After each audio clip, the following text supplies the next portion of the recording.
And this was a common story. And once the birds selected tree, people, because they are scavenger birds, and here their importance lies also, but people didn't understand. So they are scavenger birds, and people just, when they come and select a tree, people just cut down the tree.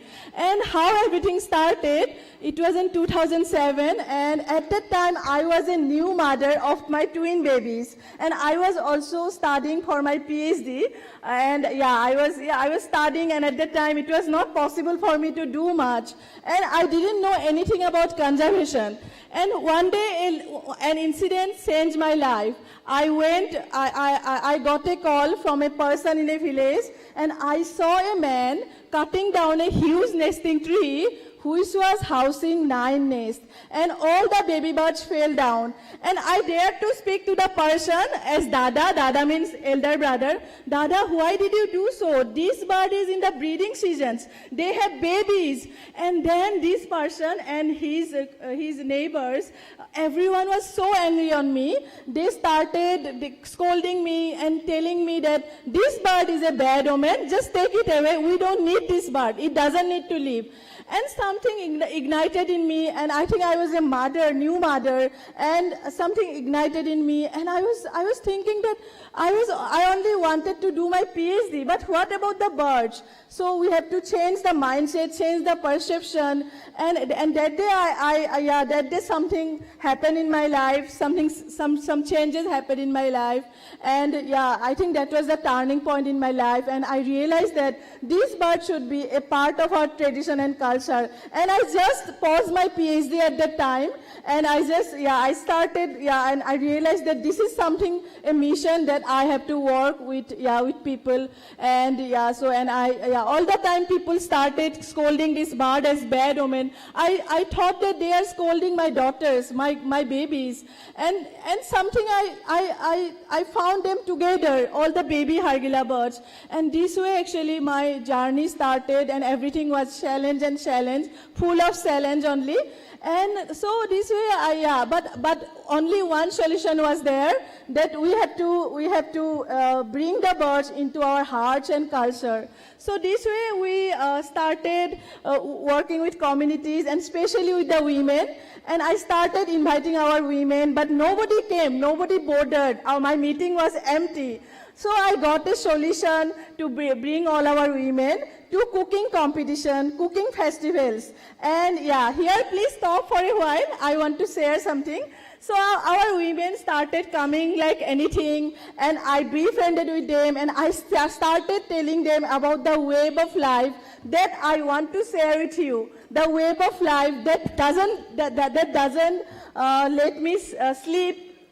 All the day, all the night, So, it doesn't let me sleep. So, the web of life, the interconnectedness, how we all are connected, every species, every animal, that river, the tree, everyone, and where we are also a part of it. So this way I started befriending with our women, that cooking competition, cooking festival idea clicked, and our women started coming like anything, and I started working with the nest tree owners, meeting them, telling them about the Hargila birds. They are the cleaner birds. So this way I started a little bit, but then there was an idea came, and that's why I have a question to all of you. I want to ask you, have you ever visited the baby shower or god bharai of a bird or an animal? Have you ever visited? No? So, you must come to Assam. We celebrate baby shower, the god bharai, Panchamrit ceremony for the Hargila birds, like the way we do for our Assamese expectant mothers. So, so why the difference? When Hargila birds are breeding, then the trees are cut down, and they are labeled as bad omen. And when we are in the motherhood, we celebrate our baby shower, Panchamrit ceremony or god bharai. So this way everything changed, and baby shower is now a mission. in our village. We celebrate it all the time. And this way our women connected motherhood into conservation. So we don't impose policies, we don't impose laws. We just connect Hargila birds into our motherhood. We listen to them. And this way we started, and I'm so proud to mention that one day we formed, from a small band of women, we formed a huge movement, huge army of women whom we call as Hargila Army. All women army, Hargila Army. Yeah, so it happened spontaneously. Nothing was planned. It happened. And Hargila Army is such a huge movement now. It's like a sisterhood. Over 20,000 women have joined. Their families have joined. And when we pledge Hargila Army, it's not about, you might be questioning, you are only working with women. No, it's like when a Hargila Army woman joins as Hargila Army, her duty is to bring her children, her husband, everyone. And this way we do a family movement, and it's so expanding. And I'm so proud that it's been almost 20 years. Now Hargila Army is not under my control. It's our women's movement, and it's Bayon, yeah, it's Bayon. Every day. So yeah, we can see like how we integrate the Hargila birds. Our women also do the Hargila campaign in community, Gita Bhagavat procession, then and all the rituals, all the celebration, and the Nam Kirtan. Have you ever heard about the Nam Kirtan? Our Assamese Nam Kirtan, the folk songs. Yeah, I will try to remember a song maybe. Like how our women come, and this gives me a message of hope and coexistence. Bilore parote, Hargila sorae, patise rangore mela. You can clap with me. Yeah. Bilore parote, Hargila sorae, patise rangore mela. Ami hobe mili, ulaya hisu, সংৰক্ষণ কৰো গৈ bola. Bilore parote, Hargila sorae, patise rangore mela. Ami hobe mili, ulai ahisu, সংৰক্ষণ কৰো গৈ bola. So I don't know how to sing. I'm just learning from our women. This is I think you can understand.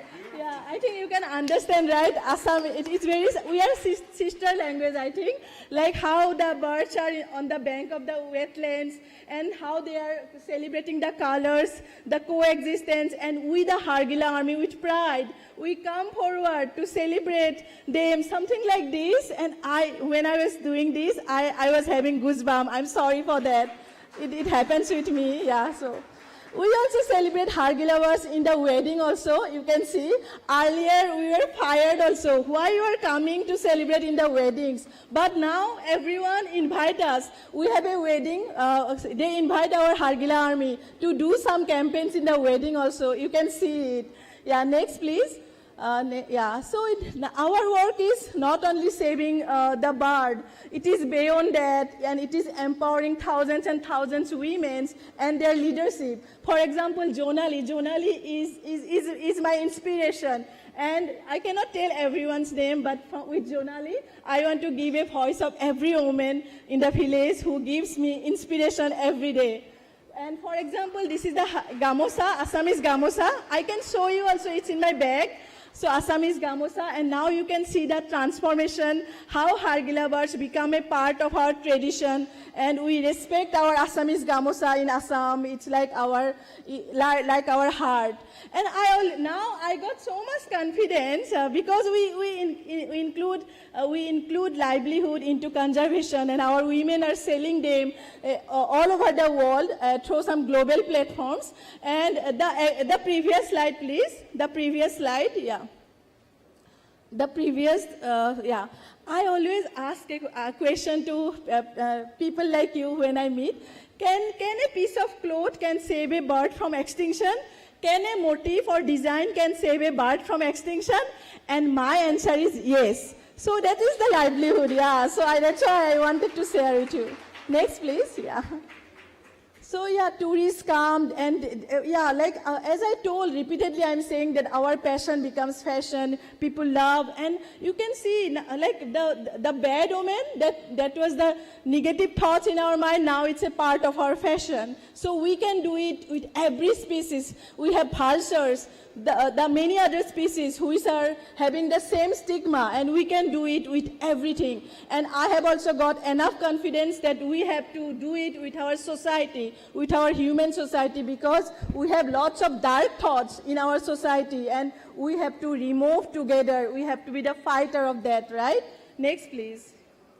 So I'm so proud that our Hargila army, the dress, the Assamese Mekhela Sadar, the headdress, is a part of British Natural History Museum in London also, and in many other museums. And it is because of the love from the people like you, sir, and the madam, so it's happening. Yeah, so next please. Yeah, we can quickly go on also. So next please. Yeah. Next please.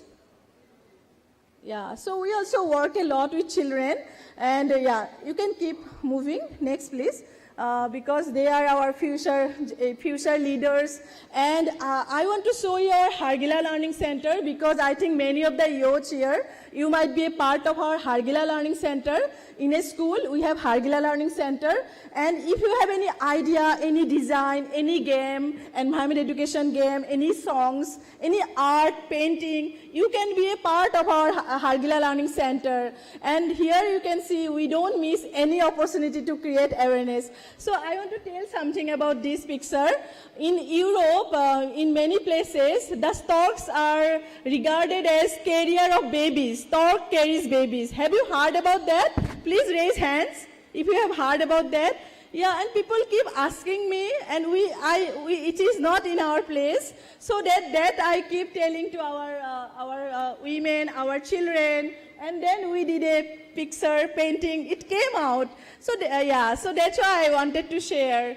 And when we are saving a species, it is not only about the species, not about Hargila. Somewhere, out of nowhere, a design came out, a painting came out, changes of hearts and minds. We could meet so many people, youths like you, right? So so it's beyond that.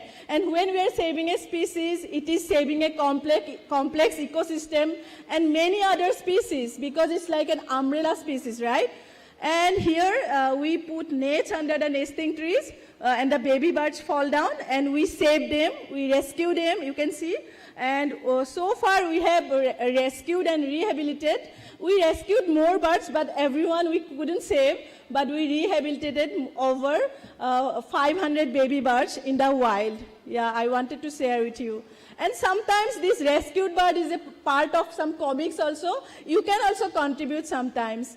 Now, you might be questioning, so what is the impact of our work on the birds, on the status, on the birds? So with very pride, I want to share, I was sharing with Andrew sir also, that yesterday also we had a survey, and our storks populations are increasing, the nest numbers are increasing, and more than that, our communities have accepted this bird as part of their society, as children. And like 2010, from 2010, not a single tree has been cut down. And I want to share something. To my surprise, please go to the previous slide.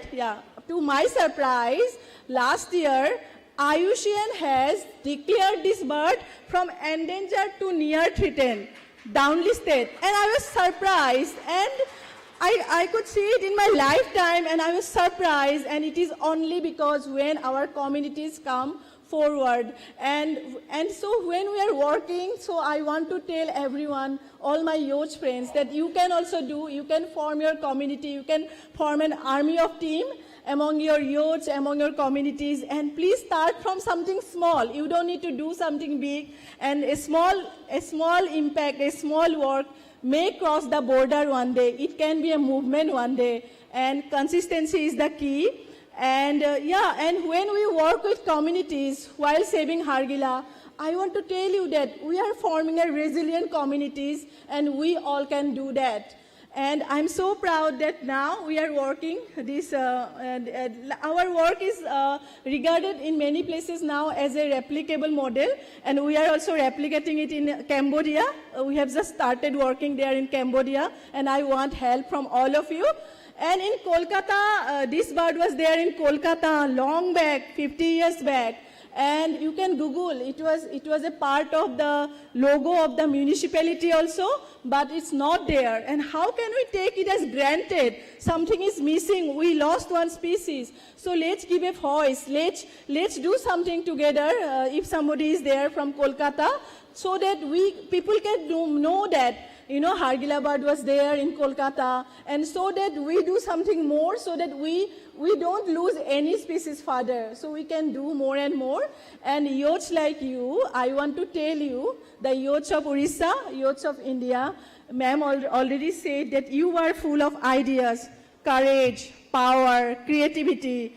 And yeah, and you can do anything. Every tree matters, every species matters. Yeah, every animal matters.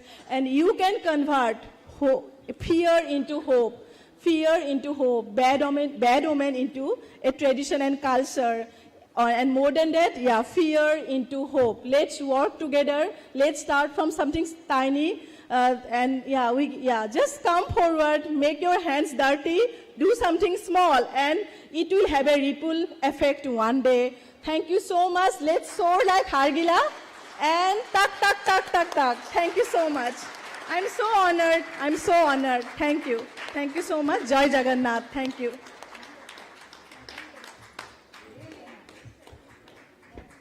Thank you very much, madam, for that wonderful address. Thank you very much for sharing your story with us. Your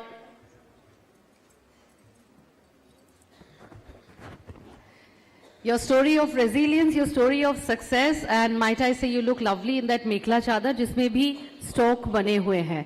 So now we all know the story behind when we see an Assamese clothing and we see your bird. Where, how, when, all of that. And for all of those who think that akele hum kya kar sakte hain, individually, as a person, what can we do? There is so much you can do. She is the inspiration. She has proved that agar aap chahein, to kuch bhi hasil kar sakte hain. Thank you very much, madam, for that address.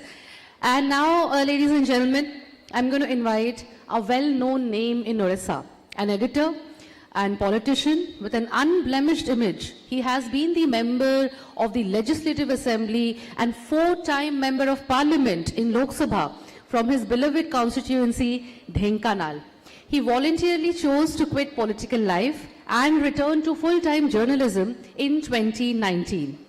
He took over as the editor of Dharitri in the year 1986 and turned it into one of the most popularly trusted newspaper that has now emerged as a successful brand known throughout the Oriya-speaking world. Passionate about environment, conservation, and issues concerning youth, he is known for his fearless vocalization of views on important matters of policy and polity. His strong editorials have many a times pointed out social injustices and helped bring justice to the affected. Ladies and gentlemen, as the editor of Orissapost, an English daily, and Dharitri, an Oriya daily, he wields the pen to bring about social change and does justice. Please put your hands together for Shri Tathagat Satpathy.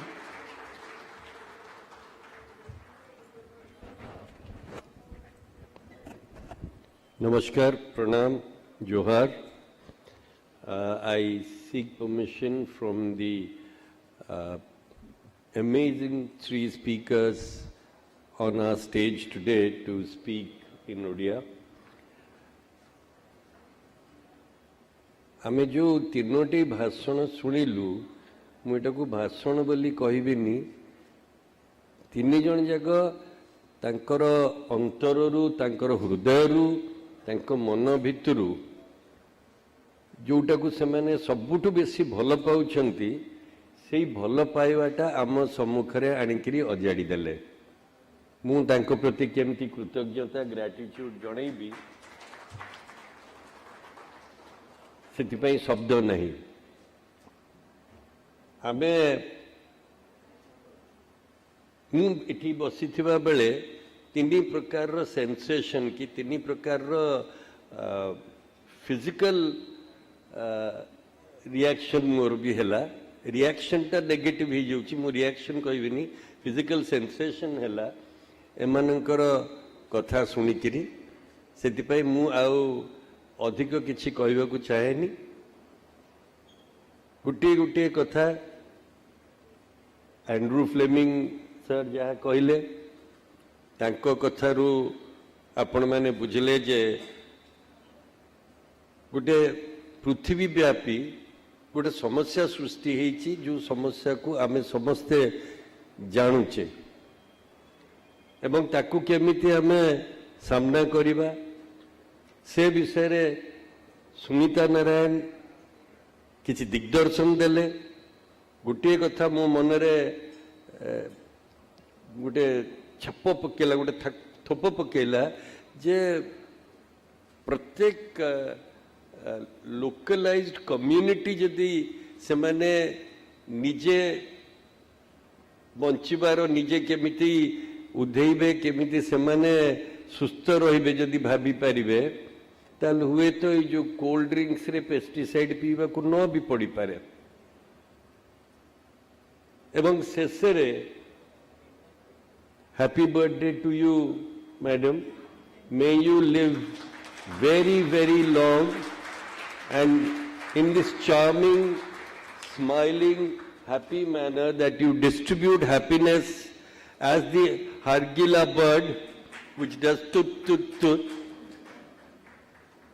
से भावरे आपण गोटे आम मन भितर actually she gave me a high and I have a few colleagues here who will understand what I mean, that it is an excitement where you do not need any external object to feel that heightened sensation or consciousness. You do not need alcohol or you do not need anything else. It is a consciousness, it is a mental trip, and she gave that mental trip also. So मु एतिकी कहबी जे अध्याशा शतपथींकर नेतृत्व रे आमे धरित्री रे किछि 7 वर्ष 8 वर्ष हलानी एही क्षेत्र रे कार्य करूछु। आमे खाली जे just one meeting annually here in Bhubaneswar in a hotel, that is not the end all and be all. Adhyasha Satpathy and I, we traveled to the innermost, the core areas, the rural areas of Odisha. We have been doing throughout the year, we continue this. It's only once in a year that we invite some of the exceedingly hard-working and sincere people from across the state to come here. This year we have been privileged to have had partnerships with FES. Meena madam has been very kind to have joined us. Then we have Om Babu. Then we have Somya Babu. And we've also been privileged to have the former PCCF of Odisha as an active collaborator who has guided the work. And we have further in the process of the day, we will be seeing Srimati Chami Murmu madam, who is an achiever, great achiever in her own right. So ame Dharitri re ye गोटे push गोटे लड़े माने भी सब बड़े मो मन रे आसे जे दी पट जाग लड़ुछंती जेमती गोटे गुली विनिमय आ गोटे एनकाउंटर आ गोटे मर्डर ये तीनिटार फरक रही जेमती सेमती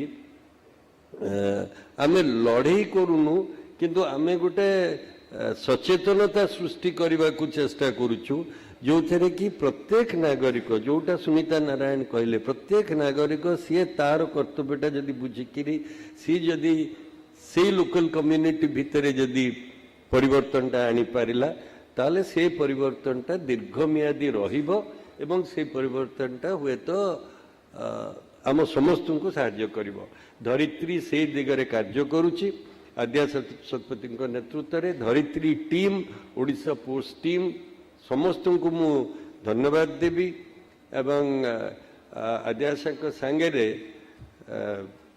जो जो माने समस्ते काम करुछंती एवं करिवे मो भली गुंडुची मुसा मध्य आमे समस्ते निजको तो पैट करुछु अरे वाह बढ़िया काम आमे करुछु सेथरे आमे समस्ते बहुत दुरंदर निजको प्रशंसा करबा पई कि मु सब बेले आगे थाए मत भारी खुशी भी लगे से किसी असुविधा नहीं किंतु असुविधाटी हुए केतबेले जे कार्य न करिकिरी जेतबेले प्रशंसा करा जाए सो आमको से गोटे शिक्षा मिलानी आद्याशा ठारू जे काम न करिकिरी प्रशंसा नियनी जदि काम करूछ जदि डेलीवर करि पारुछ ताहले प्रशंसा नेले किसी असुविधा नहीं से कि धरित्री ओडिशा पोस्ट आमे ए कार्य करने को चाहूचु करुचु एवं करिबु मध्य ओडिशा रे परिवर्तन आनिबा को एवं ओडिशा जोटा एगेन से कथाटा को सुनीता मैडम अनेक थर कहले जे ओडिशा होची गोटे पायनियर स्टेट अनेक जिनस अनेक स्कोप एठी भी अच्छी आमे एठी भी आमरी क्षेत्र रे आमर सीमित संबल रे आमे किछि काम करि परिबा अनेक काम करि परिबा जहार कि सुफलटा आमरी समाज को आमरी राज्य को मिलिबो एवं आम राज्य जदि आगे रही पारला समग्र पृथ्वी आज जो परिस्थिति रे अछि जो माने कप 30 रिजल्ट देखुछंती गोटे एते बड़ बड़ देश एते बड़ बड़ नेता ये गोटे समाधान को आसी पारु नाहंती ये बुझी पारु नाहंती जे अरे आमे समस्ते मरी जिबा तुमे पैसा नहीं करी जीव कुआडे ए धन नहीं करी जीव कुआडे ए जो खणी बाहर करी पकोच ये सब जहा करूच जेतबेले मरी जिबा जेतबेले 6टी बाउंस रे से भी पुणी 3टा बाउंस कुआडे अधारे कटा आइतो बोली मु सुनिछि तो जाइनी पर्यंत कि जेतबेले जिबा से 6टी बाउंस रे जेतबेले नदा हेकरी आमे जिबा सेतबेले कोनटा नहीं करी जिबा संगे ये गोटे रेटोरिक कि गोटे बहुत पुराना कथा खाली हाथ में आसीचे खाली हाथ में जीवा ना मु कहूनी खाली हाथ में जीवा आम सब धरिकी जीवा माड़ी बसिक जीवा एमती माड़ी बसवा ये जो कोठा बाड़ी जो जमी सब आम संग्रह कर नौचे जो घर ये जो जमी सब आगे दिखाऊँगी खंडे खंडे कौ गोटे किरानी टीए सी गोटे कागज खंडे दे दौची मते तार दस्खत थी तार दस्खत भी 2 वर्ष पर सी निजे चिन्ह पारनी बैंक को नेले बैंक वाला भी मना करदेव मु तो जापर कारण मुझे लोक को जान नी तार दस्खत मु भावुँ अरे ये जमीर मालिक मु कि से जमी एगेन से कथा भी सुनीता नारायण कहले जे जमी भितर को जहाँ जाऊँगी से अनुसार तुम खाद्य योर फूड जोटा कि तुमको तैयारी करुच्ची सेठू ही आसुची सो आमे कौन से जाऊँगी कौन से जाइची जो बिलियंस ऑफ इयर्स है पृथ्वी अच्छी आ बिलियंस ऑफ इयर्स रहिबो जो पर्यंत सूर्यटी ब्लैक स्टार रही से भितर आमे कौन करछे ना खंडे खंडे कागज धरी आमे भावुचे जे आमे हेलु यार मालिक सो से चिंताधारा ऊर्ध्व को जाइकिरी आमे कौन करिपरिबा जहाद्वारा कि गोटे प्रभाव आमे पकई परिबा आमे जतिकी क्षणक पई बंचीचे प्रभाव पकई परिबा जे गोटे सुंदर पृथ्वी हेइकिरी गोटे समृद्ध पृथ्वी हेइकिरी गोटे सबुज पृथ्वी हेइकिरी ए पृथ्वी बाहरु से दिगरे आमे धरित्री एवं ओडिशा पोस्ट तरफ कार्य करूचु करिबु एवं आपण माने आज जो माने आसीछंती हमर शंकर जी हूँ मित सिजारिया हूँ मीना मैडम जो जो मैंने समस्त ये अच्छा आमर ये ऑनरेबल गेस्ट जो 3 जन अच्छा समस्त को मु मोर हार्दिक धन्यवाद जनाऊँगी कृतज्ञता ज्ञापन करुच्ची एवं आम सम्मुखें जो ପିଲାମାନେ ଯେଉଁ ଯୁବଶକ୍ତି ଓଡ଼ିଶାରେ ବସିଛନ୍ତି ଓଡ଼ିଶାର ବସିଛନ୍ତି ମୁଁ ଏମିତି ଯୁବକ ମାନେ ଯେ ପୃଥିବୀଟାକୁ ନଉଟେଇ ଦେବେ ସେଇଟା ବି ମୁଁ ବିଶ୍ୱାସ କରେନି କାରଣ ମୁଁ ଯୁବଶକ୍ତିର ବି ଦେଖୁଛି ତାଙ୍କର ଯେଉଁ ଦୋଷ ଦୁର୍ବଳତା ତାଙ୍କର ଯେଉଁ ବ୍ଲିଙ୍କିଟ୍ରୁ ଖାଇବା ମଗେଇବା ତାଙ୍କର ଯେଉଁ ଯେଉଁ ଖବରକାଗଜ ନ ପଢ଼ିକିରି ମୋବାଇଲ ଫୋନ୍ ଧରିବା ଇଏ ସବୁଗୁଡ଼ାକ ବି ମୁଁ ଦେଖୁଛି ସେଥିରେ ବି ମୋ ମନଟା ଦୁଃଖ ହେଉଛି ଯେ ତାଙ୍କ ଭବିଷ୍ୟତ ହବ କ'ଣ ତାଙ୍କ ଭବିଷ୍ୟତ ସିଏ ଭାବୁଛନ୍ତି ତୁମେ ବ୍ୟସ୍ତ ହୁଅନି ତୁମେ ମରିକିରି ଦୟାକରି ଯାଅ ଆମ ଭବିଷ୍ୟତ ଆମେ ଗଢ଼ିବୁ ଠିକ୍ ଅଛି ତୁମେ ଗଢ଼ିବ କିନ୍ତୁ ପୃଥିବୀଟା ବଞ୍ଚିଲେ ତ ତୁମ ଭବିଷ୍ୟତଟାକୁ ତୁମେ ଗଢ଼ିବ ଆମେ ତ ମରିବୁ କିଏ ନ ମରିବ କେବେ ଆମେ ତ ମରିବୁ ଆମେ ତ ଯିବୁ କିନ୍ତୁ ମଲା ପରେ ଏ ପୃଥିବୀଟା କେମିତି ବଞ୍ଚିବ ସେଇଟା ବିଷୟରେ ଯଦି ବି ଭାବିବା ଆରମ୍ଭ କରନ୍ତେ ତାହେଲେ ବି ବହୁତ ପରିବର୍ତ୍ତନ ଆସିଯାଆନ୍ତା ସେଥିପାଇଁ କି ଆପଣମାନଙ୍କୁ ସମସ୍ତଙ୍କୁ ଧନ୍ୟବାଦ ଏବଂ ମୁଁ ଏଇ 3 ଜଣ ସ୍ପିକର୍ସକୁ ଆମର ଯେଉଁ 3 ଜଣ ଆଜି କହିଲେ ଏ 3 ଜଣ ଏତେ 3 ପ୍ରକାରର ଏତେ ସୁନ୍ଦର ଭାଷଣ ଦେଲେ ଯେ ସେ ସେନ୍ସେସନ୍ ଏବେ ବି ମୋ ଦେହରେ ରହିଛି I honestly not as the host who is very grateful that all of the guests have come today but I honestly am very touched by all of you and your speeches and what ideas you have planted in our brains. Those who have received your ideas, I am sure whether it is an idea for the future or something that we can implement now, I am certain that something we are going to take back from here. Thank you so much. बहुत धन्यवाद. नमस्कार. जय जगन्नाथ. बहुत बहुत धन्यवाद sir आपनकर हृदयस्पर्शी मंतव्य एवं वक्तव्य उभय बहुत बहुत धन्यवाद से moving forward before we move on to the next part of today's conclave it is our duty it is our honor and of course आप सभी की तरफ से हम सम्मानित करते हुए we would like to express our gratitude to our guests on the dais. Along with our editor, sir, I'll invite our CEO, Mrs. Adyasha Satpathy, to please join us on stage. And we'll begin with the felicitation of our dignitaries on the dais. I'll request Madam to please join, sir, on the stage. Let's have a round of applause and welcome Madam as well. And we are just beautifying the stage a little more. I would request sir and madam to kindly felicitate our special guest of honor, Dr. Andrew Fleming, British Deputy High Commissioner from Kolkata.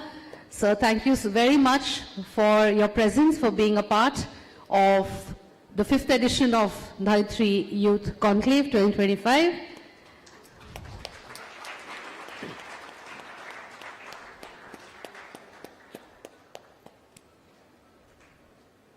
Thank you very much. I would then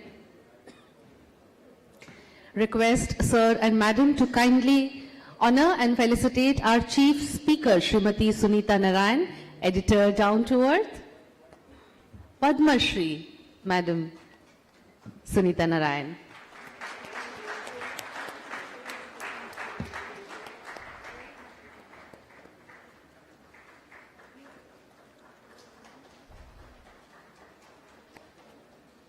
And now, the lady who is leading her life when an example for others, our chief guest, Dr. Purnima Devi Burman.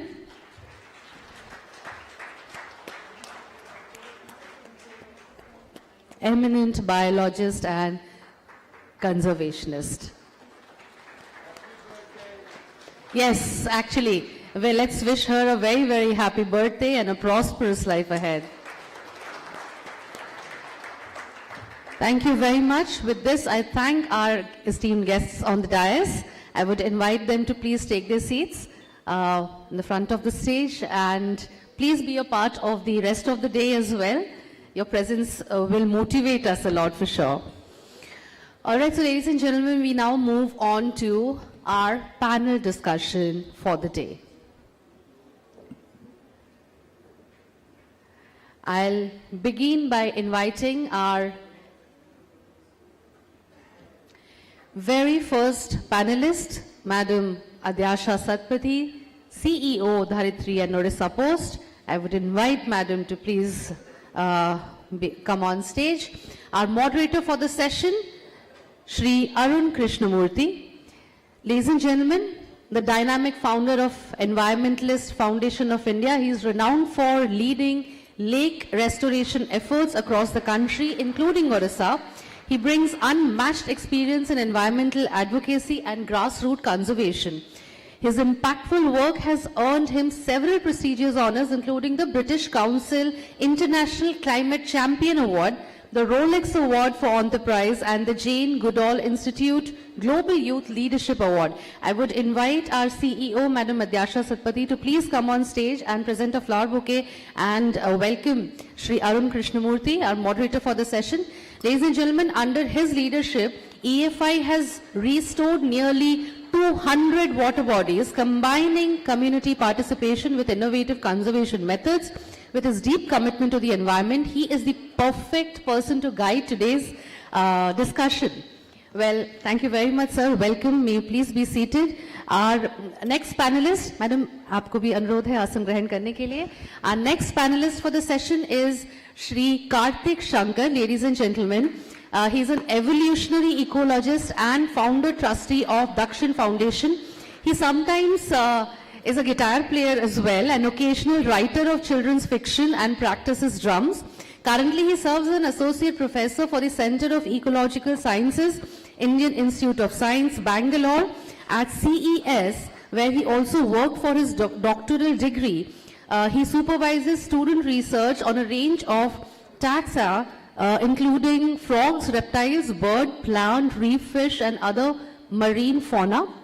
His work at Dakshin is embedded in the belief that those social, cultural, and political contexts largely determine conservation outcome. He has authored From Soup to Superstar, a historical account of sea turtle conservation in India. In his spare time, he also seeks to distract young minds through children's stories, which include Laurie's Magical Mystery, Turtle Story, The Adventures of Philautus Frog, and Moonlight in the Sea. His work has taken him to the beaches of Orissa, Tamil Nadu, and the Andamans, Lakshadweep, and into the jungles of Nilgiris. He is interested in marine turtle biology and conservation. Also, he studies leatherback turtles in Little Andaman Island, olive ridley turtles in Orissa, and has initiated studies on green turtles in Lakshadweep Island. Sir, a very good morning and a very, very warm welcome. And thank you for joining us as a panelist. Our very next panelist, ladies and gentlemen, we have a young leader who proves that age is no barrier to impact. Mr. Meet Sajaria is a dynamic social entrepreneur and a sophomore at Shahid Sukhdev College of Business Studies, University of Delhi. While most students are planning their future, he is already shaping India's leading and agri-focused grant fund with the government of Maharashtra and contributing to the national youth policy through the World Economic Forum and the Ministry of Youth Affairs and Sports. Globally, he represents 1.5 billion young people as the Vice Chair of the Commonwealth Youth Climate Change Network and is the youngest shaper in the World Economic Forum's Under 30 network, as well as a Mercedes-Benz Global Fellow. As an ecosystem builder, he directs HALT Prize India, the Nobel Prize for Students, and founded the Indian Vidyarthi, now active in 150 cities across 20 countries. He has spoken at leading national and international platforms, including the Kailash Satyarthi Children's Foundation and G20 Youth Talks. Thank you so much, Mr. Meet, for joining us, and welcome to Dharitri family. Our very next panelist, ladies and gentlemen, I welcome Dr. Debabrata Swai, founder of the Save Elephant Foundation Trust. He is the former Principal Chief Conservator of Forest and Head of Forest Force, Orissa, and also has served as a member of Lokyukta Odisha. A leading expert on elephant conservation, he earned his PhD from Utkal University in 2001 and has spent decades working in wildlife protection. He served as director of Similipal Bioreserve and Tiger Reserve for over 5 years, while also coordinating the Mayurbhanj Elephant Reserve. Dr. Swai has headed the National Tiger Conservation Authority in New Delhi and has received prestigious recognitions including the Fulbright Fellowship in Environmental Leadership, the Charles Bullard Fellowship at Howard University, and the Eminent Environmentalist of Orissa Award in 2019. Author of Secrets of Similipal and Asian Elephants, Past, Present and Future, he also has contributed extensively to International Scientific Journal. Recently, he has also founded the NGO Corruption Free Orissa to promote awareness and integrity in the society. So a very warm welcome, Dr. Swai, to the conclave and to the panel. And with this, I now hand over to our moderator for this session, Shri Arun Krishnamurthy, sir. Please. Namaskar, Jai Jagannath. Good afternoon. The Dharitri Youth Conclave is a crucial platform in Odisha for environment conservation. If you are from rest of India and if you're wondering as to what's happening in Bhubaneswar every year on the 24th of November, a leading publication actually brings together youth and nature conservationists from across Odisha and introduces them to national players such as those who are here with us today, and thereafter set a narrative for real-time result-oriented conservation on ground. And getting people together like this is crucial at this given point because there's a lot of talk when it comes to nature conservation, very little action. And this platform aims at promoting those who are involved in real-time action, giving them the network to meet with such people who have the experience, giving them the resources so that they can on field be there, spend the money, time, effort in delivering results. And to continue with this over the last 5 years and for the years to come, this is true sustainability. If you're in the audience, you technically should be focused on this panel as not just another place where you'll hear people speak. For example, Mr. Karthik Shankar. If you go online and you search for sea turtle images, whether it's one of the Aribada photograph or the images of a leatherback sea turtle from Andamans, he's the man behind it, and I'll tell you why it's crucial. As a school-going kid, we were introduced to sea turtles through his images. And if I was a school student in this audience, having him on stage would mean that I can technically walk up to him during lunch, talk to him about sea turtles, get to know more, and I'm sure he's looking for younger people who could carry forward the mantle and the experience that he's built over the years.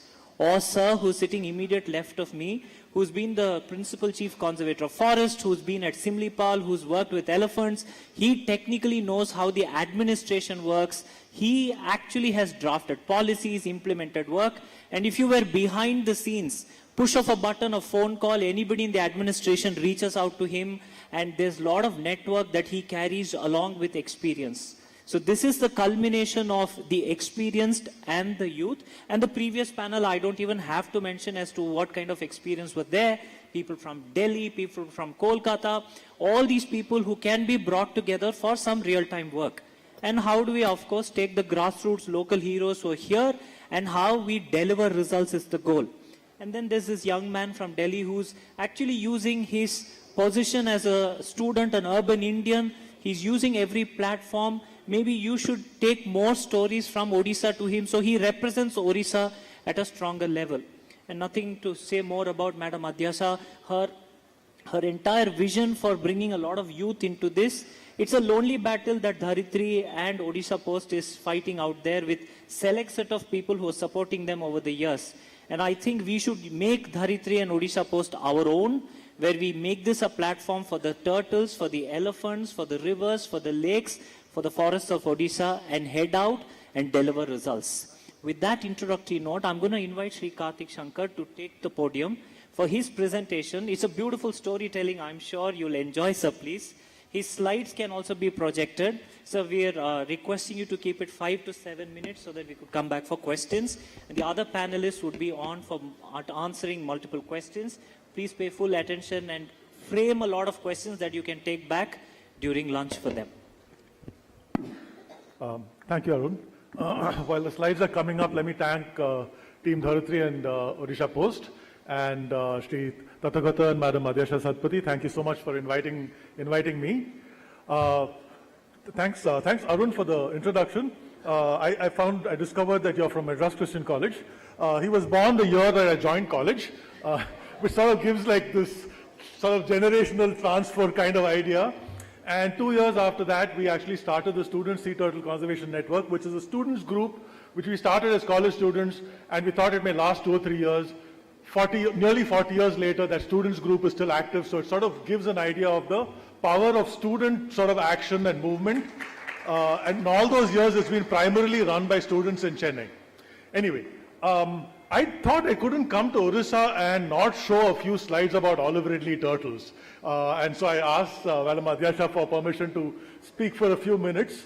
As you all know, and many of you may have seen, Odisha is one of the few places in the world, next slide please, a few places in the world where you get these mass nesting where hundreds of thousands of turtles come and nest together. The two major beaches in Odisha are of course in Gahirmata and Rushikulya, and most of my work for the last 20 years has been in Rushikulya. Actually this marks roughly about the 25th year of my working here. This is a very interesting history. The first report of this beach and of these turtles in Gahirmata was in 1727. So, 300 years ago when a British ship's captain actually reported seeing turtles over there. It was discovered by the scientific community in the 1970s, and then Gahirmata was discovered in the 70s by a Scottish biologist, and then other nesting beaches were found in the 80s and 90s. Now what you would have heard about this is that in the 70s and 80s, there was mass sort of take of eggs. 1 million eggs were collected every year and transported to Kolkata. Turtles were transported by train. It is recorded that 50 to 80,000 turtles were transported each year. When the Wildlife Act was enacted, the Forest Department and the Coast Guard and the police slowly sort of stopped this direct take, but still people believed it had a huge impact. And by the 80s and 90s, 10,000, 20,000 turtles were being killed each year. There was an Odia biologist at the Wildlife Institute of India, Dr. Bivash Pandav, who did his PhD on these turtles and brought to light how many turtles were dying.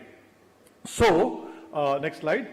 In 2003, based on all this information, or based on all the data that he and others had collected, we had said that, and we had plotted these graphs of, how many turtles nested in the Aribadas. We found high levels of mortality. We had found, just stay on the previous slide for a second, please. Yeah, we had found that even the size of the adults had gone down. So in 2003, in a scientific paper, we said a very sharp decline in this population is imminent. Conservationists have to do everything. There has to be tremendous protection and so on. Now, we started the monitoring program then in Rushikulya.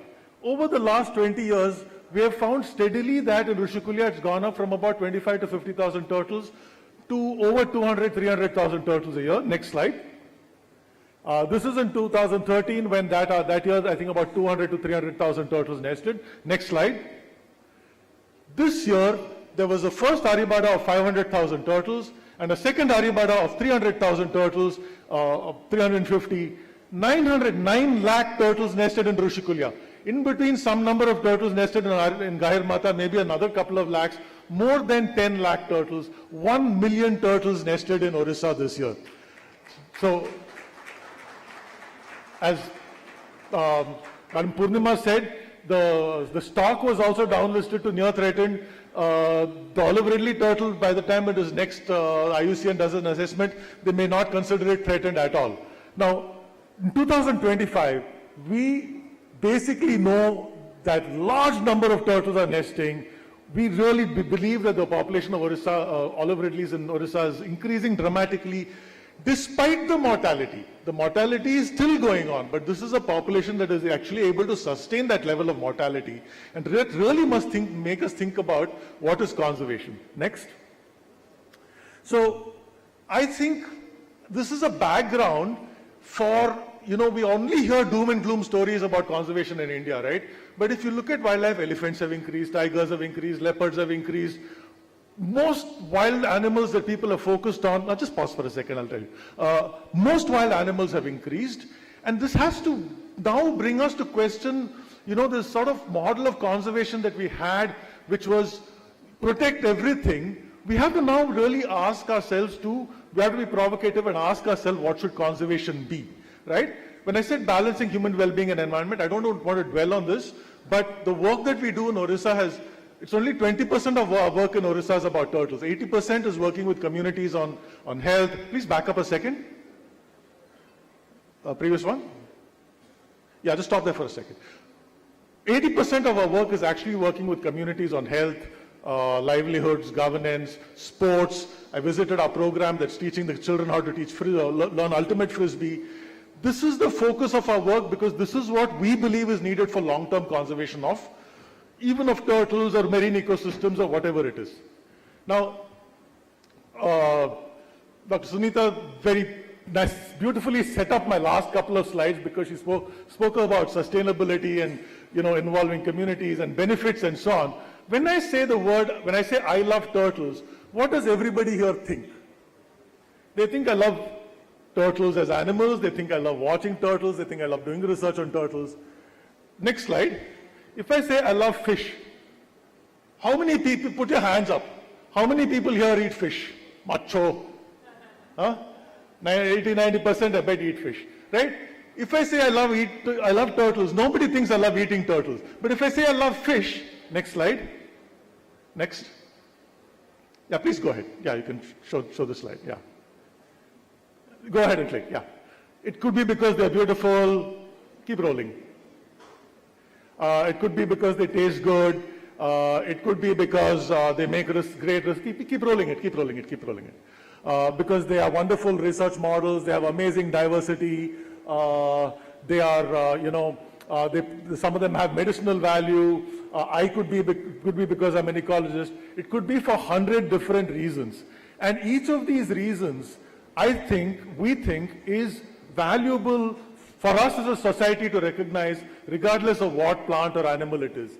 We need to look at all conservation as being, for us, possible to view from multiple viewpoints, multiple cultural viewpoints. I cannot say that because I'm a city dweller, I have this view, I love this animal for its beauty, and everybody must love it for the same reason as me. We must learn to recognize that there are different cultural perspectives and different benefits that people can get. Only then do I think that conservation as a social movement will work. So I'll stop there. Yeah, you can just close it out. I'll stop there, and thank you for giving me the I hope I didn't overstep. Yeah, thank you for giving me the time. Yeah. Thank you. Thank you for showing us those images which actually inspire many across. I'm going to straight delve into the conversation with my panelists. If you're in the audience, my humble request is put your phone down. And if anybody in the audience is actually trying to talk to you, shush them. Yes, this is nature conservation at its best. People are trying to make some sense out of this conversation. And you don't have to worry about clicking photographs and videos. There are umpteen people doing that. So please let your brain waves match with them where you try to make sense of the conversation here. Simlipal to much, much more. And in the era of climate change, what is the real threat that our forest faces? Is the government actually ready? Whichever party is in power, does the government have the vision? And how is the government going to connect with the youth and get more activity on ground? If you could address that, and maybe could also keep it in Odia and English mix so a lot of people can reach. Thank you. Thank you very much.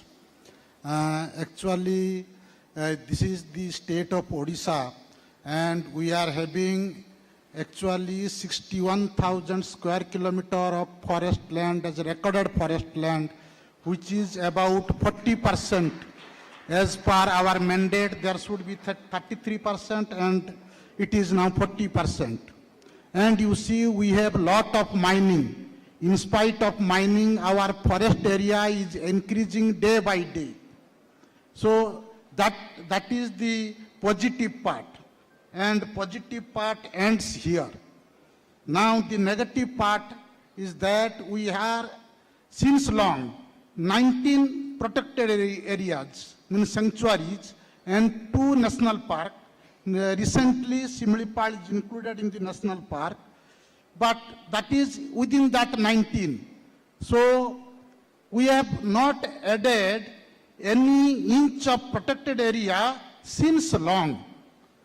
You see Maharashtra, which is having the same forest area, that is your 61,000 square kilometer, where they have the protected area more than 12,000 square kilometer. And we are having 61,000 forest area, and we are still 8,000 square kilometer of protected area.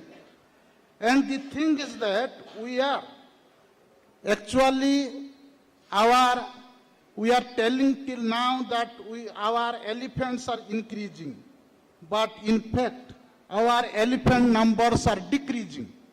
And we are the state where the human mortality is the highest. Around 125 people, they are dying every year because of human-elephant, as you are telling it is interface, but we are telling it human-elephant conflict. Now we are trying it to make it human-elephant coexistence. But how is it possible when 125 people are dying every year? And you see, it is the largest. When we are having only 900 elephants, which is now recently censused by the Project Elephant. Only 900. And you see, if 1/3 of that elephant is tusker, and around 600 elephants are female elephant, and out of that, suppose around 300 elephant, 50% of that is productive elephant, and if the elephant, your gestation period and other thing, it is 5 years for calf, then there will be only 60 elephants. 60 elephants only every year they are born. And out of that, 90 elephants, more than that, they are being killed. They are being killed by these people, because when the people are dying, do you think they will keep the elephants safe? So 30 elephants every year, they are dying more than what are they are born. So if we see 900 elephant and then another, if this thing continues, then 30 years, but it will not continue like that. It will be accelerated. So within 10 to 15 years, we will not see any elephant thereafter. And the thing, our ecology principle says that larger the animal, it will die fast. Your tiger will die later. Though their numbers are 40 or 50, it will die later, but extinct later in Odisha, but elephants will extinct far earlier than that. What should the youth do to not let that happen? Yes, that is the thing that we see so much young people. Now I must thank Dharitri that they are doing this conclave to generate awareness, because you are now the concept of Gen Z people you are. So you can raise your voice. You can raise your voice. You can tell the people. Because you see, I have established the Save Elephant Foundation Trust, because I was in the forest department. So we have taken Khuntuni area in Cuttack district, where every year 4 to 5 elephants used to die, and 4 to 5 people used to die every year. But because of our intervention, we tell to the people, when elephant come to your village, don't do anything. Just send positivity, good vibration to them. Don't चिल्लाओ नहीं, हल्ला मत करो, ताकि हाथी आराम से बहुत माने जहाँ को कुआजिबो से माने भलो Bhavre रुहंतु. And they did that thing. For last 5 years, there is not single casualty of human being. There is not a single casualty of elephant. So if that thing spreads to all part of the state, I think there can be coexistence between elephant and human being, coexistence between wild animal and human being, and coexistence between our ecosystem, that can be done. So there's a takeaway for all of you. If you are somebody young in this audience who wants to protect elephants of Odisha, he runs a foundation which is the Save Elephant Foundation. And a particular example that he's citing where community interaction, more on-field participation. So if you're worried about the elephant, it's not enough. You just tweet about it. You technically should be volunteering with them, take up a full-time job with them, research with them, be with them on field, not just for 2 months and then quit, but technically work with them for 1 year, 2 years, 3 years, so that you can do your bit for the elephant. The Save Elephant Foundation, you can find him during lunch. Don't go give him gyan on how to save elephants. He knows all of that. Probably you should pick up from, sir, I'm available. What should I do? Where should I come? That should be the question. Please do that. Dr. Karthik, no, don't keep clapping. We'll go through, yes? Years of experience on field. And as rightly pointed, Gen Z, yes? From a pre-tech era to a tech era, where the youth now is empowered with a lot of technology that can come in handy for conservation. Is the tech and the youth energy in the upward swing, or what kind of modifications are you looking for more results on ground? Yeah, tech is a double-edged sword actually. I think, so the power of, social media as well as information that people get, using AI and chatbots and so on. Actually, I have a rather negative impression of it because people now are not even taking the trouble to sort of like invest the time to do the research, read actual sort of articles by experts. Everything comes like this quick bite kind of thing, right? And they take information and put it out immediately as well. We've been, for example, the example that I gave, that turtles in Odisha are actually increasing. There's endless number of reels and tweets and so on, which still tell the same old 20-year-old story. And so my appeal to the youth is that you're the information generation, find out what the right information is. One of the most respected magazines in India on the environment, Down to Earth, was actually one of the first to not glorify, and I'm not putting down, so we grew up reading Sanctuary and all that and got inspired. But Down to Earth was the one that tried to give us scientific information in a consumable form. And I'll make a small plug here. We started something called Current Conservation. Ours is the same. Provide scientific information in a consumable form. But go out, it's just not these two. There are like hundreds of such sources where you can get good information.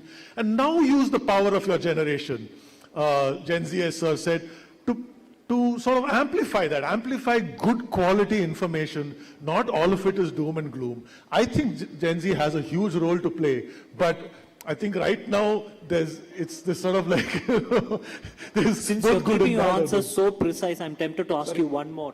If from this crowd 4 or 5 people want to do something for the turtles, and how would you guide them? What should they immediately do? So, if you want to do something for the environment, if you're passionate about nature, there are a number of organizations you can volunteer with, or you can, become researchers and so on. But if you want to do something about the environment, I would entreat you to think about the human issues that surround them. If you're a social science student or a humanities student, or if you're a science student also, the problems of the environment today are minimally about wildlife and biodiversity. They're mostly about people's livelihoods, their health, their coexistence or conflict with wild animals. Those are actually the problems of today. So in some sense, saying, let me go out and work on a turtle for two months. Actually, if you go out and work with a social work organization that works in an area like that, you might be doing more. The turtle people have more fun, but actually the bigger issues of today are actually human issues. Human issues. Be out there in the field, try to tackle community issues. That's the takeaway which is constantly coming out of this. Meet to you. See, a lot of the youth here, see, if I were a small town, let's say Balasore or Paradeep, and when I look at somebody like you who comes from Delhi, who has the opportunities, who can reach out to networks, can you break the stigma here that all those conferences mean nothing and field work is all that's making the difference? What inspires you by looking at all these people, and what do you want to tell them? So I also want to let everyone know that before answering the question, my I am 19 and everyone in this panel have more experience than my age itself. So do forgive me if I say anything wrong or don't.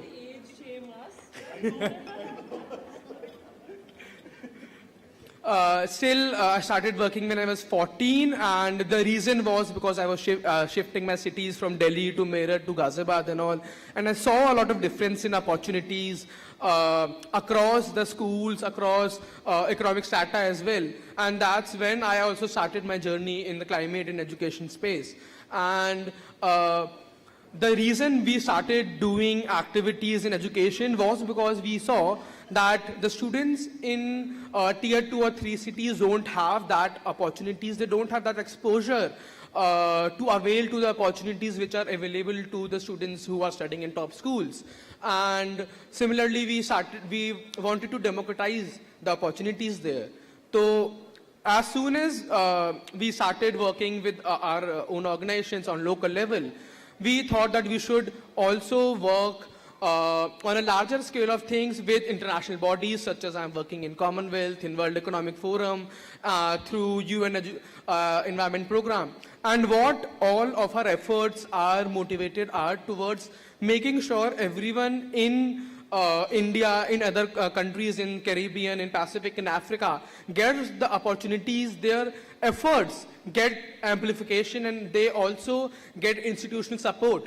And that's also, I was really glad to meet everyone here in who's working on the grassroots, because being in Delhi, I'm not really connected to the folks who are working to conserve turtles, in elephants, or maybe conserving the forest, as we don't have that there, and sure, we all know the pollution in Delhi.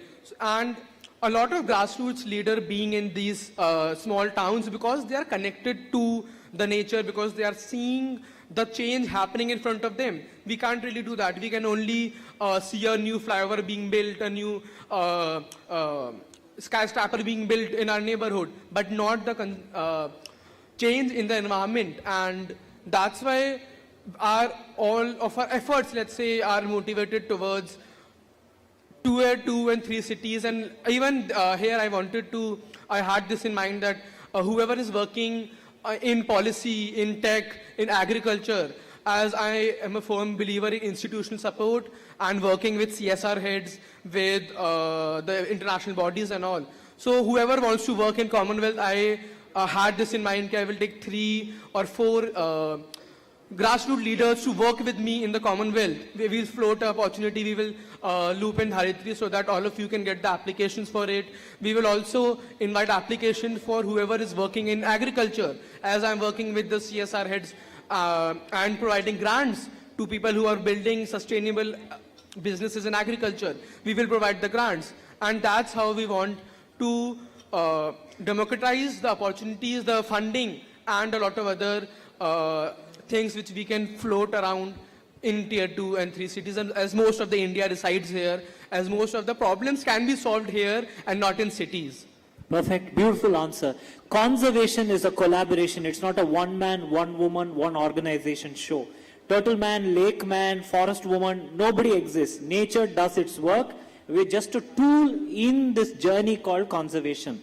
If you're meeting this young man over lunch, probably go to him, talk to him about you're going to be fixing a puzzle where you're the field implementer. He's technically going to take you to the world over, introduce you to resources, and some new idea was born out of Dharitri Youth Conclave of 2025, and a project started. That should be the goal, and both of whoever is reaching out to meet, please don't talk about global problems, talk about a local solution and see how you bring some solution which can be certified by this entire effort.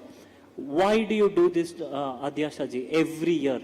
Why do you want to do this, and what is your, and I'm going to request you to speak in Odia. If there's a young girl out there, if there's a young man in the audience, what should they do? What should they technically carry forward? What is your expectation out of them? Thank you, Arun Babu. आमे धरित्री रे बहुत वर्ष हलाणी positive climate stories देखी आसीचु environmentalist माने बहुत positive काम करूचंती आम पाखु को रिपोर्टर्स मानको थ्रू रे स्टोरीज आसुथिला आमे बसेई चालुथुलु सेई जो नेटवर्क ऑफ रिपोर्टर्स जो माने positive climate stories grass root रु डिस्ट्रिक्ट्स रु ब्लॉक्स रु गाँ गुड़ारू आम पाखक आसिकी पहुँचौले से आम जानिलु जे आमर ऑलरेडी गोटे नेटवर्क अच्छी media can tell stories media can tell positive stories जो थे इंस्पिरेशन मिलिबो लोकों को to go forward but we also thought जे एगुड़ा सबू आइसोलेटेड स्टोरीज हो जाउची independent of each other so how do these grassroots environmentalist these young people जो माने बहुत भल काम करुचंदी गाँ गंडारे से माने कनेक्टेड केमती हेबे से माने केमती गोटे प्लेटफॉर्म रे how do they network how do they get to know each other से थिरु धरित्री यूथ कॉन्क्लेव आरंभ हला it started we also brought in students from various educational institutions गाँ गंडारू खाली नुहे even from cities so the uninitiated who want to do something about climate change about some actionable environmental stuff and also people from the grassroots who are actually doing something positive they come together misiki they network like Meet Babu said Kartik Babu said Devabrata sir is there everyone can actually help each other. We do not need some huge, watershed moment of funding or anything like that. So, Dharitri Youth Conclave was created to provide that platform to get to know each other and help without too much of resources. I'm going to start from you and each of you gets a minute so that we can close this panel and send them out for other activities. What is the solution that you're looking forward to from this year's Youth Conclave? Our theme this year is climate change, finding solutions. What is that one solution? Is it garbage? Is it elephant? Is it dolphins? Is it marshlands? Hills? What is the one solution you would want to see born out of this year's Youth Conclave? So the solution cannot be singular because, climate change and its impact on various communities and areas is very different. So I would go with what Purnima Devi ji said, communities and youth. Every community, if communities come together, solving small little problems, finding their own solutions in terms of some economic angle that they find. Youth come together to solve their own local problem. Everything localized. We do not need to go global. So we come together in singular ways. Whichever community has a problem, we come together, solve it. Youth come together, their own issues. And then of course these platforms create exchange of ideas. I think that is how we go forward. Communities is the key word I'm taking from you. What do you look forward to rest of the day? And what is going to happen through you? And when we invite you next year for this very summit, and when you present, let's say, on stage here, the last 12 months, these many people, this is the kind of resources we brought, this is the one solution we were able to deliver. Any goals in mind, any big ideas that you have, that you want to propose, put out, and seek partnership from the youth or your fellow citizens? Sure. So, this is my first time for Dharitri, and I, to be honest, didn't know a lot about this conclave before being invited, and that's the thing that even being, let's say, a representative of Commonwealth or in other international bodies, we are the grassroots leader, the grassroots conferences, the conferences which really bring a collection of different or diverse youth initiatives and a lot of experienced people as well. We don't really get to know about that. But being really inspired by all the grassroots leaders, I am really looking forward to bring a lot of these leaders on the forefront to work not only in Odisha, or also we are also trying to have expert session with everyone who's working in the same niche as them. Let's say someone is working in plastic, someone in something else. We will really try to have experts in those fields, do webinars with them, get their problem solved, get them connected to the funding as well. Because to be honest, I'm specifying a lot and focusing on the funding part. Because I think a lot of movements die because of lack of funding, because of lack of, they can't make career in the same social impact. And that's really important. I am really passionate, let's say, about startups or in the finance part, and that's why I thought to make an intersection of the finance, of the climate, of the startup ecosystem and help build sustainable solutions with them. That's why even yesterday when I was talking and speaking to a lot of the youth leaders, I spoke to them that what are you doing to make it sustainable? What are you doing to expand this? But then everyone was saying that they are jugaading most of their initiatives. And that's where I want to help them with, to make sure that these are sustainable, make sure that these are structured and get the adequate funding or guidance, and also their impact is amplified on an international scale. Super. As an academician, researcher who's actually seen conservation grow from one pillar to another, is it invasive species? Is it global warming? What is threatening the larger wildlife scope? And what is the solution that the youth here should focus on over the next 10, 15 years?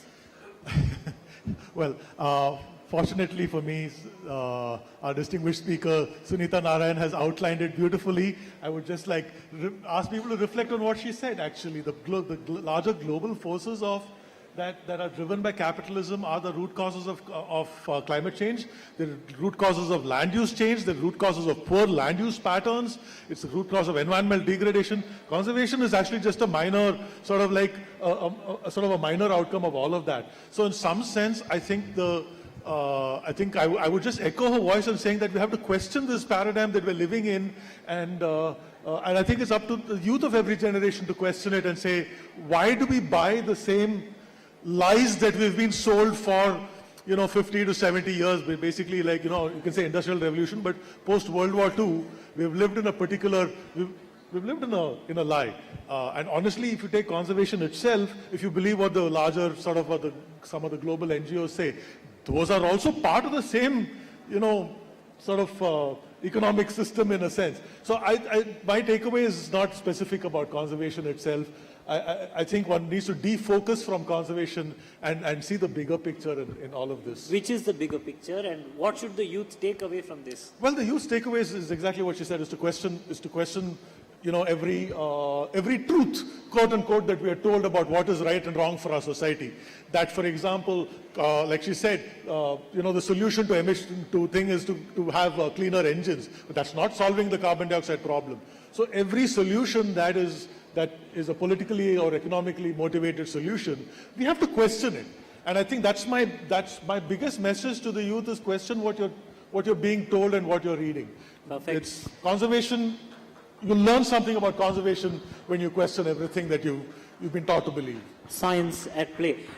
Many youth aspirants here would want to become civil servants, and it's very tough for an IFS officer out there to actually balance the government forces to yet get things done on ground and still be passionate about what they are doing for nature. What is your word of advice for youth who want to be civil servants in the future, and what should their action be related to nature conservation? Very good question. Actually, jane civil servant hele je civil servant sabu kiछि kari paribe तार किछि माने नाही आमको लोकंकु नेकी करिबाकू पड़िबो तेणु करी ओडिशा होछि pioneer जे कि जॉइंट फॉरेस्ट ए जो मैनेजमेंट रे जो रिजोल्यूशन 1988 रे हेछि सारा भारत रे ओडिशा होछि पायोनियर एवं तेणु करी आमको लोकंकु नेकी चलिबाकू पड़िबो आज एते माइनिंग होछि एवं अल्प दिन तळे आमे सुनुथुलु जे आमर ए ओडिशार माटी तळे कुआडे बहुत सुना रहिछि टन टन सुना रहिछि जते बेले मु सिमलीपाल टाइगर रिजर्व रो डायरेक्टर थिली सेते मैडम तो थिले आमर joining the dots.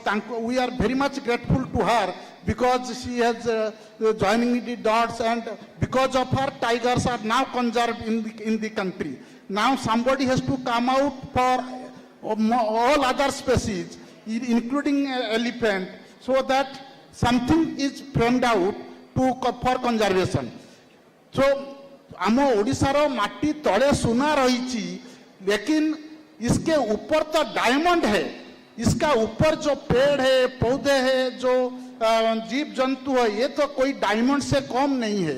तो उसको सुरक्षा के लिए हमको ये जो लोगों का अवेयरनेस लेना है, लोगों को साथ में लेना पड़ेगा. Without the people cooperation, the civil servants can not protect, can not administer the wild life और the forest. So we have to take the people along with us. The biggest takeaway from this panel is community-based activities on field, which are science-backed, which is logic-based, and it's not driven by a media narrative for photographs and videos. That's the biggest takeaway from this. To the guests who've joined us at this Dharitri Youth Conclave, in this very audience, there are people, sorry. No, that's exactly the democracy of this, right, sir? So in this audience, we actually have people who are working on mangroves, we have people who are cleaning the Paradip beach, a teacher who's in this crowd who's cleaning the Paradip beach almost every single day. Then we have people here who are working on house sparrows. So there are a lot of grassroots people who've come out here. The Dharitri Climate Grant gives away certain funding, limited funding, but a good grassroots seed funding for you to start your own idea and more. During lunch and the rest of the day, please focus. It's a humble request. Please focus on conversation where you're looking for idea collaboration. If you are 18 to 25-year-old, get to meet this young man, meet and ask him about opportunities, how you have a project and where he can take your project. If you're an academic researcher, on-field conservation is your key, meet Dr. Karthik Shankar. And if, as I was mentioning, if you want to know more about governance, here you have this wonderful officer who's doing so much more, Save Elephant Foundation and more. The Dharitri, Orissapost family is also available. We get to know them. Today should be about our collaboration for nature conservation in any which way possible. Do come back next year for this summit because we are not going to stop this. We're going to look forward to a lot more result-oriented real-time work on ground, and the only thing that matters is field work. Yes, field work is what matters, and today is just an opening to a larger responsibility that we all hold. We thank you all for your patient audience, and we thank all the panelists for airing their opinion, and we really value your participation today. Thank you.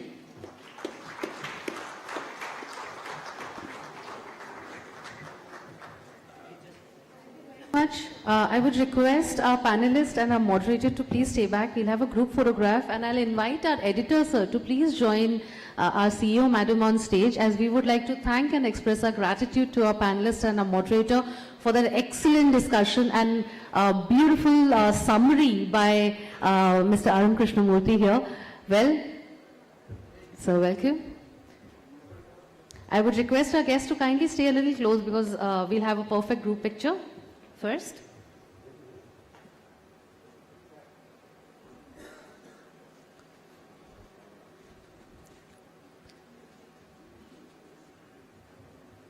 Thank you very much. I would request sir and madam to kindly felicitate our moderator, Mr. Arun Krishnamurthy, sir. I would request everybody to give a round of applause and join in this felicitation. I would request sir and madam now to kindly felicitate Mr. Dr. Devabrata Swai, in fact.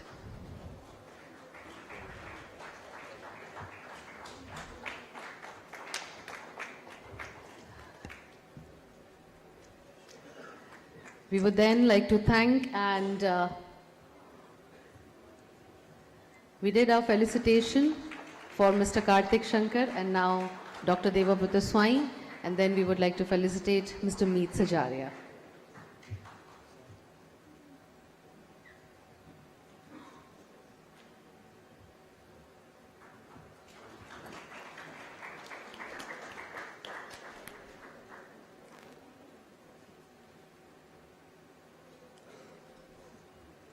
Thank you very much. I extend my heartfelt gratitude to all our panelists and our excellent moderator, Madam and Sir.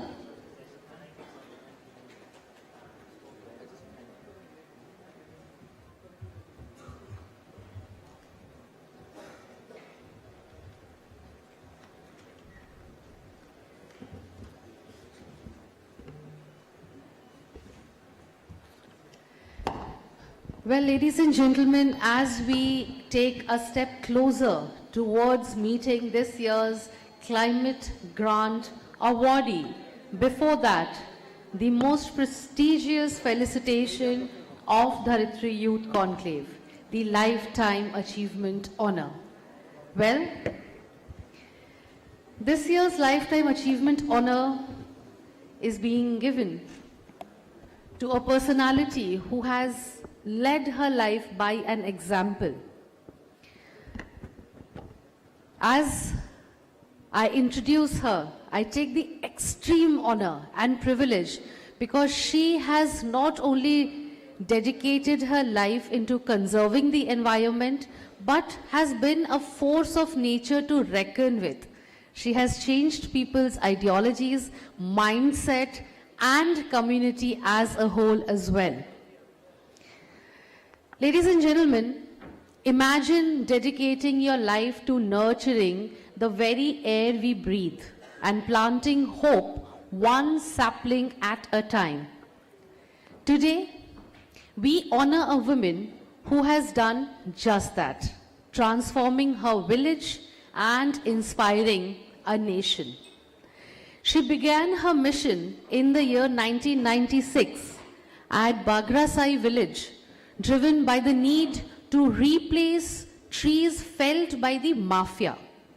Working tirelessly amid challenges, she marshaled a movement as the secretary of the Sahiyogi Mahila Bagrasai organization.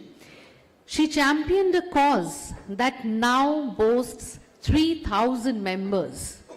Her monumental effort led to the planting of an astonishing, it's very hard to believe, but she has done it, 2.5 million trees across India.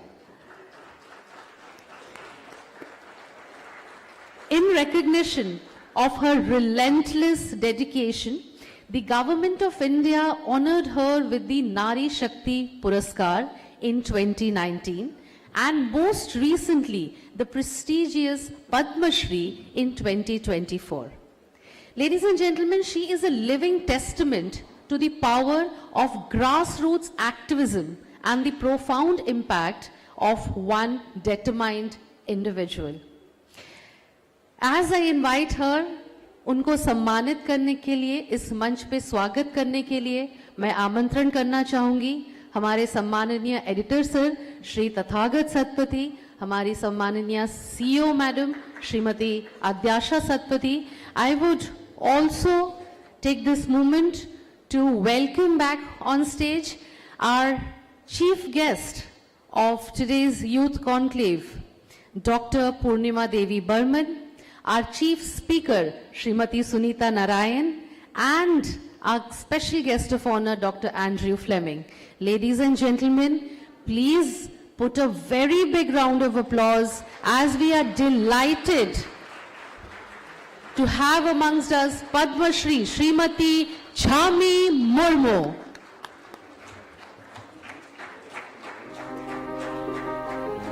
I would invite Shri Siddharth Mahanti of MGM to please join this felicitation. समाज के लिए हम लोग एक साल में 1 लाख पौधा तैयारी करते हैं और 1 लाख पौधा हम लोग लगाते हैं.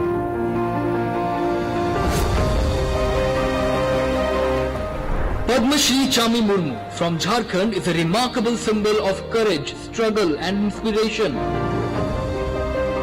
She is widely known for her work in nature protection, women's empowerment and rural development.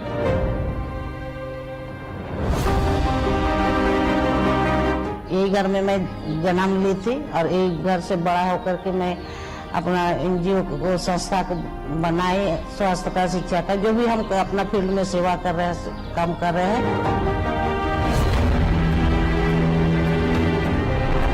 Her journey is often described as one that rose from poverty to determination and meaningful success, as she chose lifelong service over comfort. For 3 decades, she has nurtured more than 30 lakh trees across 500 villages, guided by her belief that the soil is like a mother and the forest is the essence of life. She has empowered over 30,000 women through self-help groups and has involved countless in forest and river protection. She began planting trees at the age of 16. Her contributions have earned her several major honors, including Indira Priyadarshini Vrikshamitra Award in 1996, Nari Shakti Purushkar in 2019 and Padma Shri Award in 2024.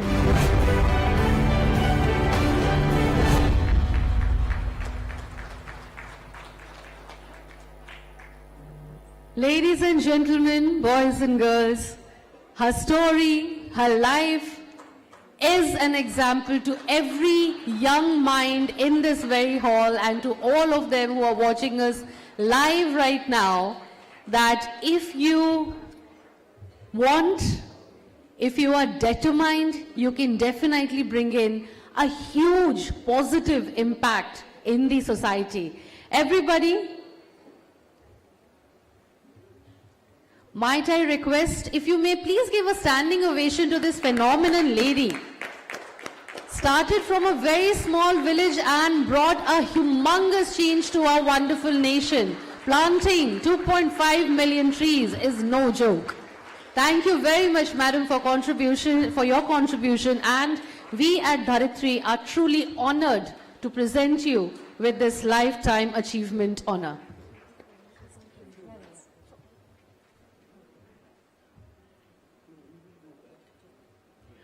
All right, so मैं हमारे सभी अतिथियों से I would thank all our dignitaries on the stage for doing the honors. I would invite them to please take their seats, and ladies and gentlemen, it will not be right on my part if I do not ask, मैं श्रीमती मुर्मू से अगर अनुरोध ना करूं कि उनसे हम कुछ सुने तो ये हो नहीं सकता है. जोरदार तालियां हो जाए. मैडम से आइए सुनते हैं.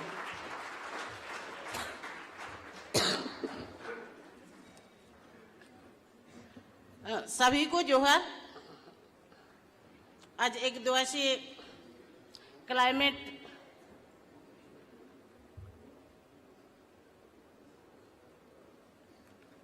इस समारोह में उपस्थित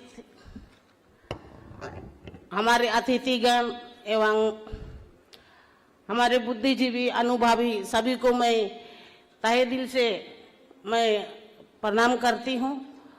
और जो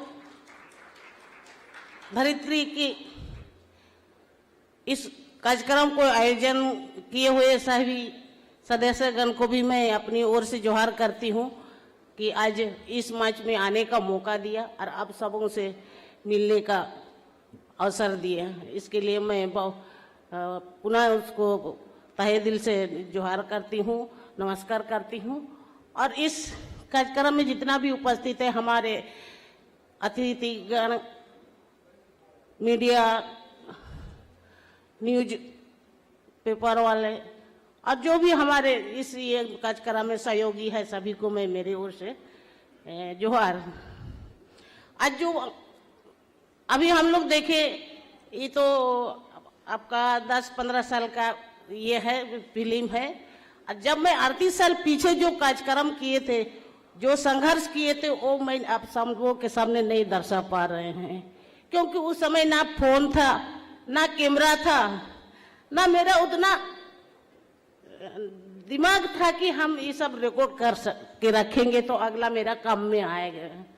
जो संघर्ष किए वो तो सिर्फ आप लोग बता सकते हैं आप लोगों को, लेकिन दिखा नहीं सक रहे हैं. जब 1989 में जब हम अपने घर से एक साधारण, उस समय क्या बोलेंगे, लड़की के रूप में ही निकले थे और अपना महिला जो हम लोग आगे नहीं पढ़ पाए, उस महिला को इकट्ठा करके हम लोग एक प्रोग्राम में गाए पटमदा में. वहाँ महिला लोग का प्रोग्राम था. वहाँ देखे महिला लोग का ही बातचीत हो रहा था, तो वहाँ भी ये करके हम लोग को भगाने का कोशिश किया, वहाँ पटमदा का आदमी लोग को. फिर भी हम लोग ये करके नहीं भागे, वहाँ का प्रोग्राम देख करके पूरा आए और फिर अपना क्षेत्र में भी उस तरह से बैठक करने का शुरू किए. हम लोग क्या काम करेंगे, हमारे क्षेत्र में बहुत जलावन का समस्या था. हम लोग कोयला खरीद के जलाते हैं, या पुआल से धान सिजाते हैं, खाना बनाते हैं, या 15 किलोमीटर दूर से लकड़ी ढो करके लाना पड़ता था। उस तरह से ये करके हमारे क्षेत्र में बहुत बंजर भूमि था, और जितना भी काला पत्थर टुंगरी है सब में किरसार लग रहा था, तो पूरा ये हो रहा था, बंजर हो रहा था अपना हमारे क्षेत्र में। उसके बाद ये करके हम लोग गांव-गांव में बैठक करने लगे कि हम लोग अपना क्षेत्र में पौधा लगाएंगे। तो कैसे लगाएंगे हम लोग कुछ नहीं जानते हैं।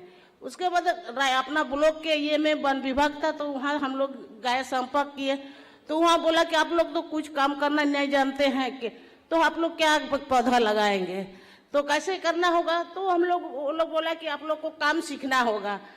तो कई ये करके वहाँ हम लोग 1 महीना मजदूरी के रूप में 4-5 महिला गए और मजदूरी के रूप में काम किए, और बालू कितना देना है, गोबर कितना देना है, मिट्टी कितना देना है, क्या पाउडर देना है, सारी चीज कितना मात्रा में ये करके पॉलीथीन में कैसे भरना है, फिर उसके बाद बीज या जर्मेशन बेड वाला पौधा को कैसे डालना, सारी चीज सीखने के बाद हम अपना ये में नर्सरी किए,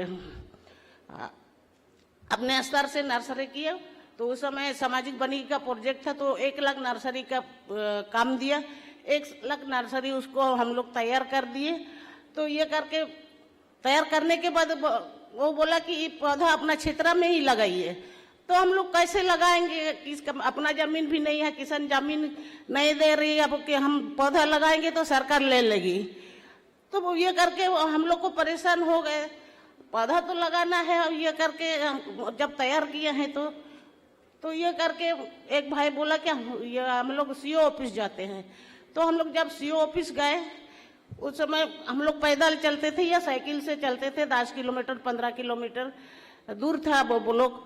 वहाँ से सीओ ऑफिस से मिला, तो ये आवेदन दिए कि हम लोग को लीज में जमीन चाहिए और पौधा लगाएंगे, तो ये करके आपको किस रूप से देंगे। तो हम लोग एक तो सहयोगी महिला नाम से एक एनजीओ के रूप में गठन किए थे, तो उसी के नाम से हम लोग को ये दीजिए। तो आपका रजिस्ट्रेशन नहीं हुआ है, तो रजिस्ट्रेशन नहीं हुआ है, नाम तो है, ये करके उस तरह से ये करके हम लोग लीज में लिए। और ये तो हम पौधा लेंगे, ना ग्रामीण लेगा ना आप लेंगे, जमीन में ही रहेगा। उसी तरह से ये करके 10-15 3 महीना दौड़ाया कि आज देंगे काल देंगे, आज बड़ा बाबू नहीं है, सियाई नहीं है, उस तरह से बहुत दौड़ाया।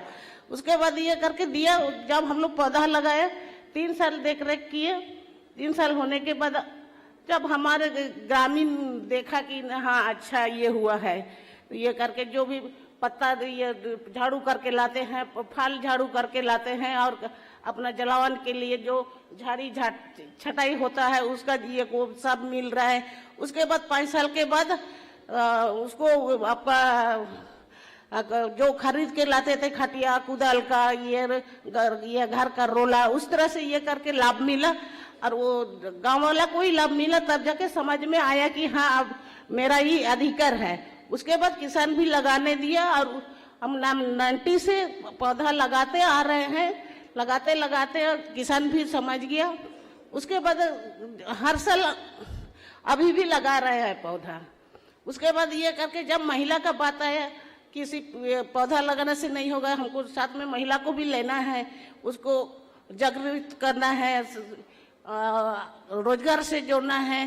तो जब हम लोग गांव में जाते हैं महिला को बैठक करने के लिए, तो पुरुष भगा देता है कि तुम लोग क्या बैठक करेंगे, यहाँ तो पुरुष लोग बैठक करेंगे, महिला लोग का कोई बैठक नहीं होगा। उस तरह से हम लोग को भगा देता था। फिर भी हम लोग चुपके चुपके बैठक करते थे। और एक गांव में कुछ महिला लोग थोड़ा जिद्दी थी, ये करके हम लोग पैसा जमा करेंगे, ग्रुप बनाएंगे, ऐसे जो ग्रुप, तो हम लोग के पास पैसा नहीं है।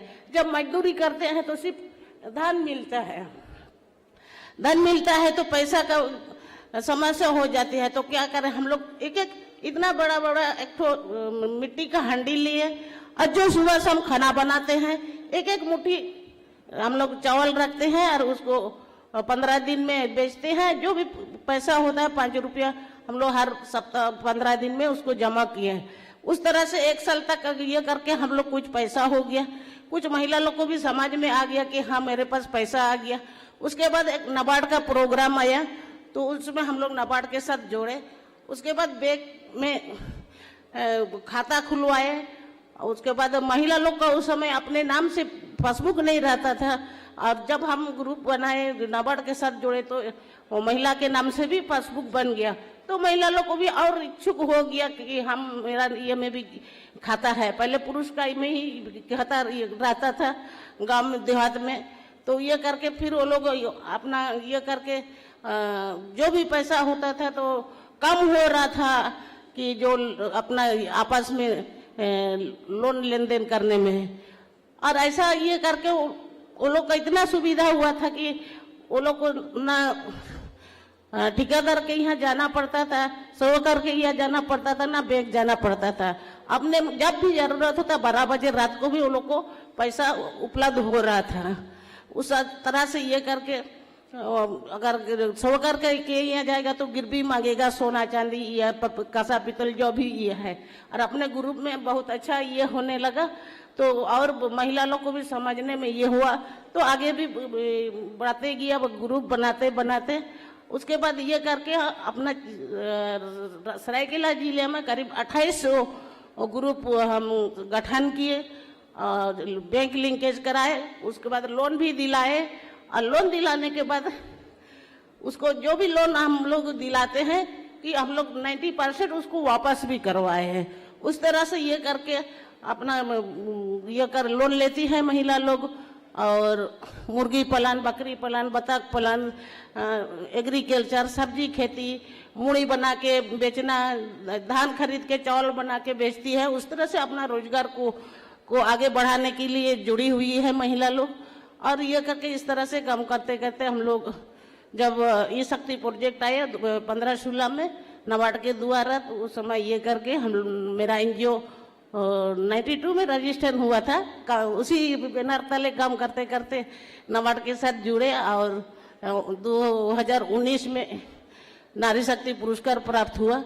और इस तरह से ये करके जो बहुत कुछ ये करके अपना क्षेत्र में संघर्ष करना पड़ा। अपना जल संसाधन का भी थोड़ा बहुत काम किए, अपने जल हम कैसे बचाव करेंगे, जो वर्षा पानी को बह के जा रहा है तो हम कैसे बचाव करेंगे, उसके लिए TCB ये वगैरह तालाब वगैरह जो पुराना बुलान साहब है वो सब को भी नया ये करके हम लोग ग्राम सभा करके ये करके काम कराए। उसके बाद 2010 में जो हमारे चंडिल निमटी ब्लॉक में PTG बच्ची लोग आदिम जनजाति बिरहोड़ या खड़िया लोग जो थे, उस बच्ची को हम 100 बच्ची को अपना कैंपस में लाए थे और वो लोग को पढ़ाने के लिए काम किए। जब हम सर्वे करने गए थे 3 महीना सर्वे किए, इतना वो लोग का ये था कि वो लोग रहन सहन का भी देखने से बहुत ये लगता था। बहुत मुश्किल से वो लोग को लाए हमारे कैंपस में। जब लाते थे तो जब 5 साल के 6 साल के बच्ची को लाते हैं तो 3 साल का बच्ची को भी आप ले जाइए, नहीं तो ये कौन देख रेख करेगा। उस तरह से समस्या आ रही थी हमको लाने में। फिर भी ये करके हम बच्ची को सबको लाए पढ़ाए। वो लोग साबुन तेल देते हैं, नहाते नहीं थे, अपना बैग में भर भर के रखते थे, कपड़ा देते थे, सब रख देते थे, जो अपना कपड़ा लाए हैं उसी को पहनते हैं। जब भी टिपिंग होता है सुबह जब ये करके वो लोग निकलती है तो बगल में टुंगरी है, वहाँ जाके झुपड़ी बनाती है। जब भी ये करके नाश्ता करती है, थोड़ा देर बैठती है, टिपिंग होता है, फिर भाग जाती है। बहुत तरीके करके ये होते हैं। और छुट्टी का दिन में वो लोग ये करके नहाने के बहाना से निकल जाते हैं। उसके बाद वो लोग तालाब सब भाग जाते हैं मेढक पकड़ने हैं। उस तरह से बहुत ये करके वो लोग को समझाए। ये करके हम 2019 तक रखे थे। 2020 से कोविड का ये हुआ तो उस समय सब स्कूल बंद हुआ, तो हमको भी बंद करना पड़ा। सब बच्ची को वापस कर दिया और अपना अपना क्षेत्र में वो लोग को स्कूल में एडजस्ट कर दिए।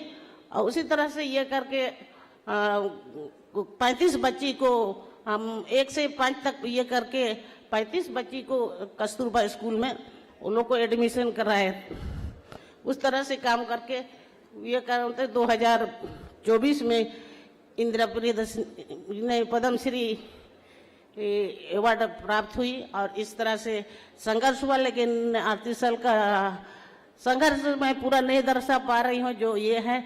और समय भी ये करके उतना अगर आप जानना चाहेंगे, सवाल कर सकते हैं तो हम जरूर बता सकते हैं, लेकिन हम लोग जो प्राकृतिक का आज क्लाइमेट करके बात करती है, तो प्रकृति का सौंदर्य असीम है। यह आत्मा को शांति और मन को संतुलन प्रदान करते हैं। प्रकृति सुरक्षित है तो हम भी, हमारा जीवन है। ऐसे में मैं आप सभी से आग्रह करना चाहती हूँ कि पेड़ सिर्फ हरियाली नहीं, बल्कि हमारी और हमारे आने वाले पीढ़ियों के लिए, जिंदगी के लिए इन्हें सुरक्षित रखना हम सभी की जिम्मेदारी है। पर्यावरण के क्षेत्र में हम सभी अच्छे काम तो कर रहे हैं, लेकिन सभी इस मुहिम को आगे बढ़ाना है। जो आज सरकार भी काम कर रही है, पौधा तो लगाना आसान है, लेकिन हम कैसे बचाएंगे, बचाने का हम लोग को सोचना है। आज मैं 38 साल से मेहनत किए तब जाके मैं 30 लाख पौधा बचा पाए हैं। कितना लगाए वो तो हम नहीं ये कर रहे हैं, लेकिन अभी जो बचा है 30 लाख पौधा, इतना में हम ये कर सकते हैं। तो आइए हम सब मिलकर संकल्प लेंगे, अधिक से अधिक पेड़ लगाएंगे और उन्हें संरक्षित करेंगे। पर्यावरण को स्वच्छ और हरित और हमारे भारत की हरा भरा और कुशल बनाएंगे। इन शब्दों के साथ मैं अपनी वाणी को समाप्त करती हूँ। पुनः मैं धरित्री को धन्यवाद देती हूँ कि आज इस मंच में आने का मौका दिया, 2 शब्द आप लोगों के बीच बोलने का मौका दे, इसके लिए मैं तहे दिल से कुटी कुटी में उसको धन्यवाद देती हूँ। जोहार।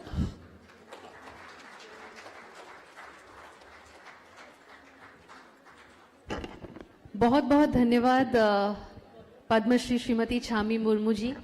अगर आपकी अनुमति हो तो मैम और कुछ समय के लिए आपको हम मंच पे मिलना चाहेंगे। मैं आमंत्रण करना चाहूँगी मैडम को, हमारे एडिटर सर को, क्योंकि जो हमारे धरित्री यूथ कॉन्क्लेव 2025 का मूल है द क्लाइमेट ग्रांट अवार्ड, जिसके लिए आप सब आई एम श्योर इंतजार कर रहे हैं, वो अब अनाउंस होने जा रहा है। तो when we have such distinguished personalities amongst us, उनको मंच पे बिना बुलाए ये क्लाइमेट ग्रांट अवार्ड हो नहीं सकता है। तो मैडम और sir, we will proceed towards this year's climate grant awardee. I would invite our editor sir, Shri Tathagat Satpathy, our CEO madam, Mrs. Adyasha Satpathy. I'll welcome back Padma Shri Srimati Chami Murmu. Our chief speaker for our youth conclave, Madam Padma Shri Sunita Narayan madam, and our chief guest, Madam Dr. Purnima Devi Varman. आपसे भी मैं आमंत्रण करना चाहूँगी. I would invite Mr. Siddharth Mahanti from MGM. Sir, may you please also join us on stage as we move towards the most important, much awaited part of the 5th edition of Dharitri Youth Conclave. I will also invite our esteemed jury members who helped us meet our climate grant awardees for 2025. Shri Arun Krishnamurthy ji. I'll invite Dr. Debabrata Swai. I'll invite Shri Soumya Ranjan Biswal, our jury members, along with Madam Adyasha Satpathy here. Well, ladies and gentlemen, this climate grant award, iske piche ka mool udeshya is to give our grassroots environmentalist a positive nudge in the right direction. हम में भी इसके माध्यम से कुछ बहुत बड़ा ना कर पाएं, बट आशा करते हैं कि इस मंच और इस सम्मान के थ्रू वो जो दिशा में आगे बढ़ रहे हैं और भी तीव्र गति के साथ आगे बढ़ेंगे. This is what we intend. Out of over 100 applicants we have shortlisted, and today on this prestigious platform we will be giving the much awaited Climate Grant Award 2025. The very first, are we ready for that? Yes? People at the back? Let's encourage, let's support, and let's celebrate our very first Dharitri Climate Grant awardee, Vikas Sathi organization. We have an AV about them. Let's have a look. Bikash Sathi, an organization founded by Dr. Biswajit Panda in 2022, is a youth-led initiative working for wildlife conservation and forest-dependent communities. From the beginning, the organization has focused on building a strong connection between people and nature and continues to inspire young minds to care for the environment. From controlling forest fires in Kuladiha Sanctuary to rescuing pangolins, parakeets and over 1,500 horseshoe crabs, the volunteers stay active on the ground. The organization also educates school students through eco clubs, awareness drives and field visits. Ladies and gentlemen, the team of Vikas Sathi here. Congratulations to you.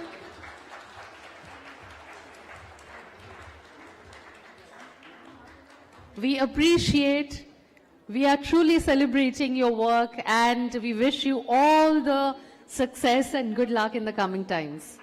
I would request our chief guest and our chief speaker, our dignitaries on the dais, to kindly do the honors and felicitate the team of Vikas Sathi.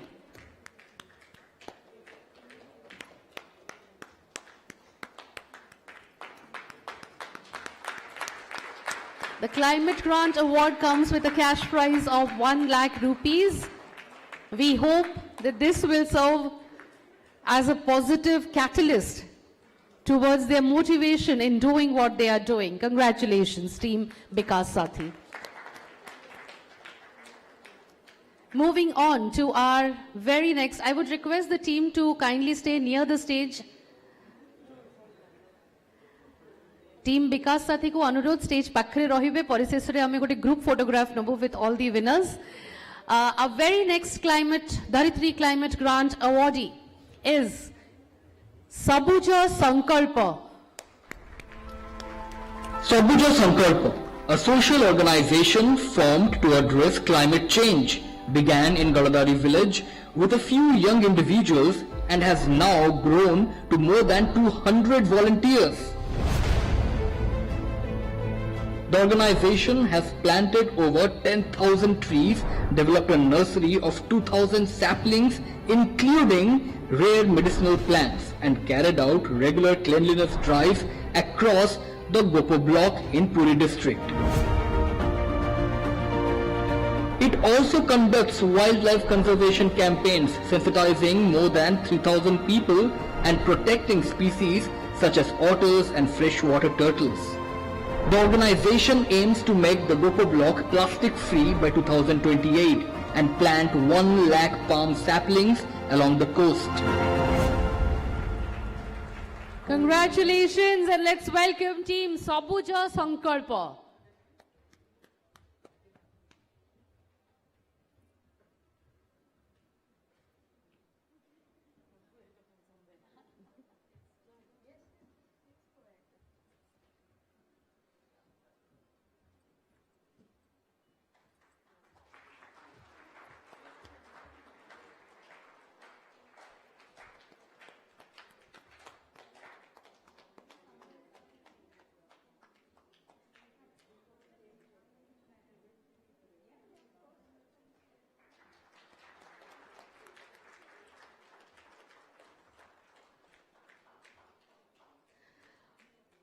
अनेक अनेक अभिनंदन team सबुज संकल्प को वर्तमान आम परवर्ती धरित्री climate grant awardee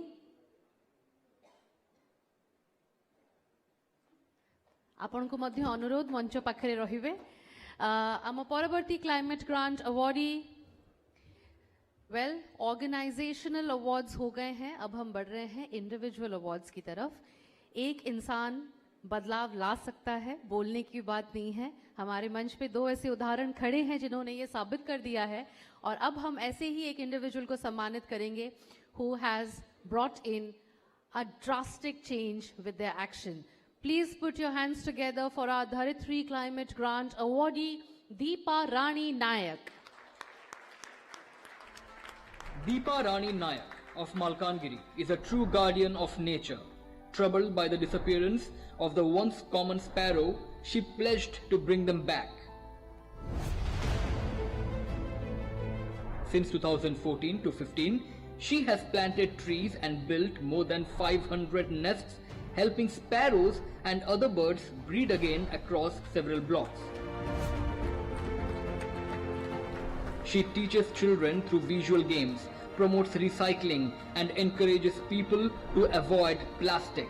For her, real education is what serves society, and her quiet, relentless work has become a heartfelt lesson in hope. Deepa Rani Naik, ladies and gentlemen, environmental activist, our third Dharitri Climate Award recipient of the 5th edition of Dharitri Youth Conclave 2025.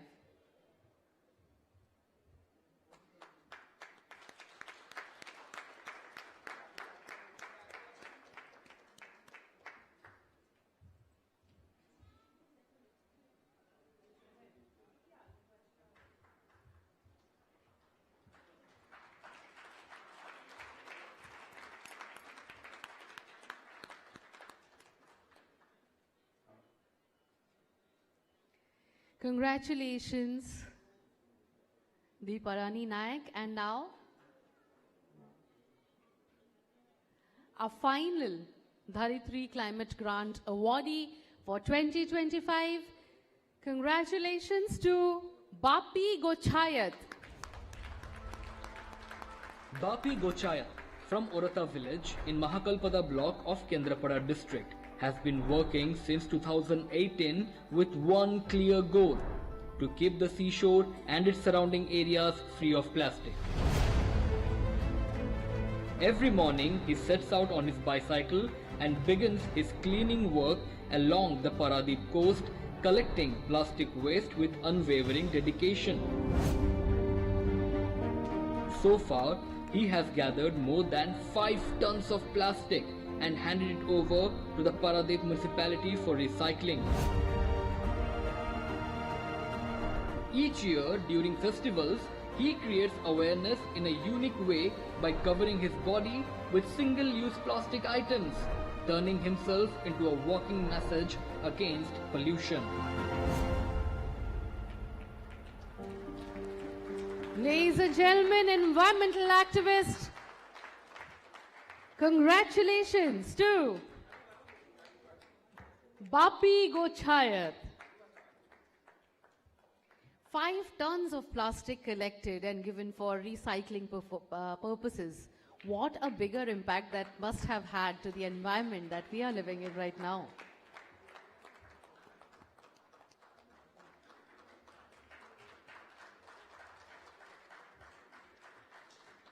Bapi बाबू को मुहरे हसटी गायब अच्छी जदि हसीदेवे आहरी सुंदर लगे बहुत बड़ achievement मु जानी तांकर ए जो काम नीरवरे एकुटिया गोटे अभियान नहीं कि काम तांकर जारी रखिछंती धीरे धीरे लोक जोड़ी होती आज धरित्री परिवार आपन को एटी पाई कि बहुत गर्वित धन्यवाद बापी बाबू. I would now invite all our Dharitri Climate Grant awardee to kindly come on stage to have a group photograph with our esteemed guests and delegates together. Everybody, please come. Vikas, Sathi, Sabuja Sankalpa, Deepa Rani Naik and Bapi Gochayat.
Ladies and gentlemen, let's have a huge round of applause for all the Dharitri Climate Grant awardee.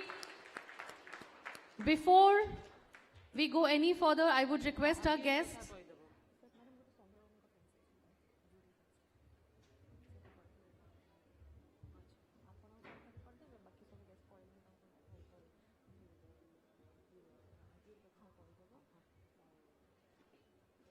All right, so ladies and gentlemen, before we go further, let me just take this moment, as we have already felicitated, awarded our climate grant awardees. We would like to thank our jury members, all our jury members who did a great job and tireless job in helping us to meet our this year's Dharitri Climate Grant awardee. Our jury members, Dr. Debabrata Swai, thank you very much, sir. Shri Arun Krishnamurthy, sir. Madam Adyasha Satpathy, and now I would invite one of our jury members जिनको अभी तक हम stage पर formally नहीं मिले हैं, Shri Soumya Ranjan Biswal ji. Ladies and gentlemen, Shri Biswal is one of the 6 United Nations India Yuva advocates dedicated to mobilizing the younger generation to achieve the Sustainable Development Goal by 2030. I would request our CEO, Mrs. Adyasha Satpathy, and our editor, Mr. Tathagat Satpathy, to please come on stage. And I would invite Mr. Soumya Ranjan Biswal to also join us on stage. Sir, please. For over 12 years, Mr. Biswal has been at the forefront of popularizing community-led action initiatives in Odisha through mangrove conservation, olive ridley sea turtle habitat protection, Ramsar site preservation, and other initiatives aimed at fostering a mass nature conservation movement in Odisha. He also serves as the managing trustee of the Odisha Paryavaran Sanrakshan Abhiyan Trust. We would like to thank Mr. Biswal for his contribution and for joining Dharitri family as a jury for this year's Dharitri Youth Conclave 2025.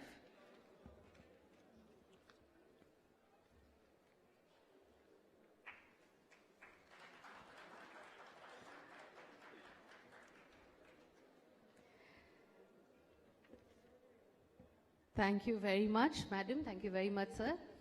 And before we break for lunch, let me give you a gentle reminder as into what awaits for you post-lunch is a beautiful musical experience. Ladies and gentlemen.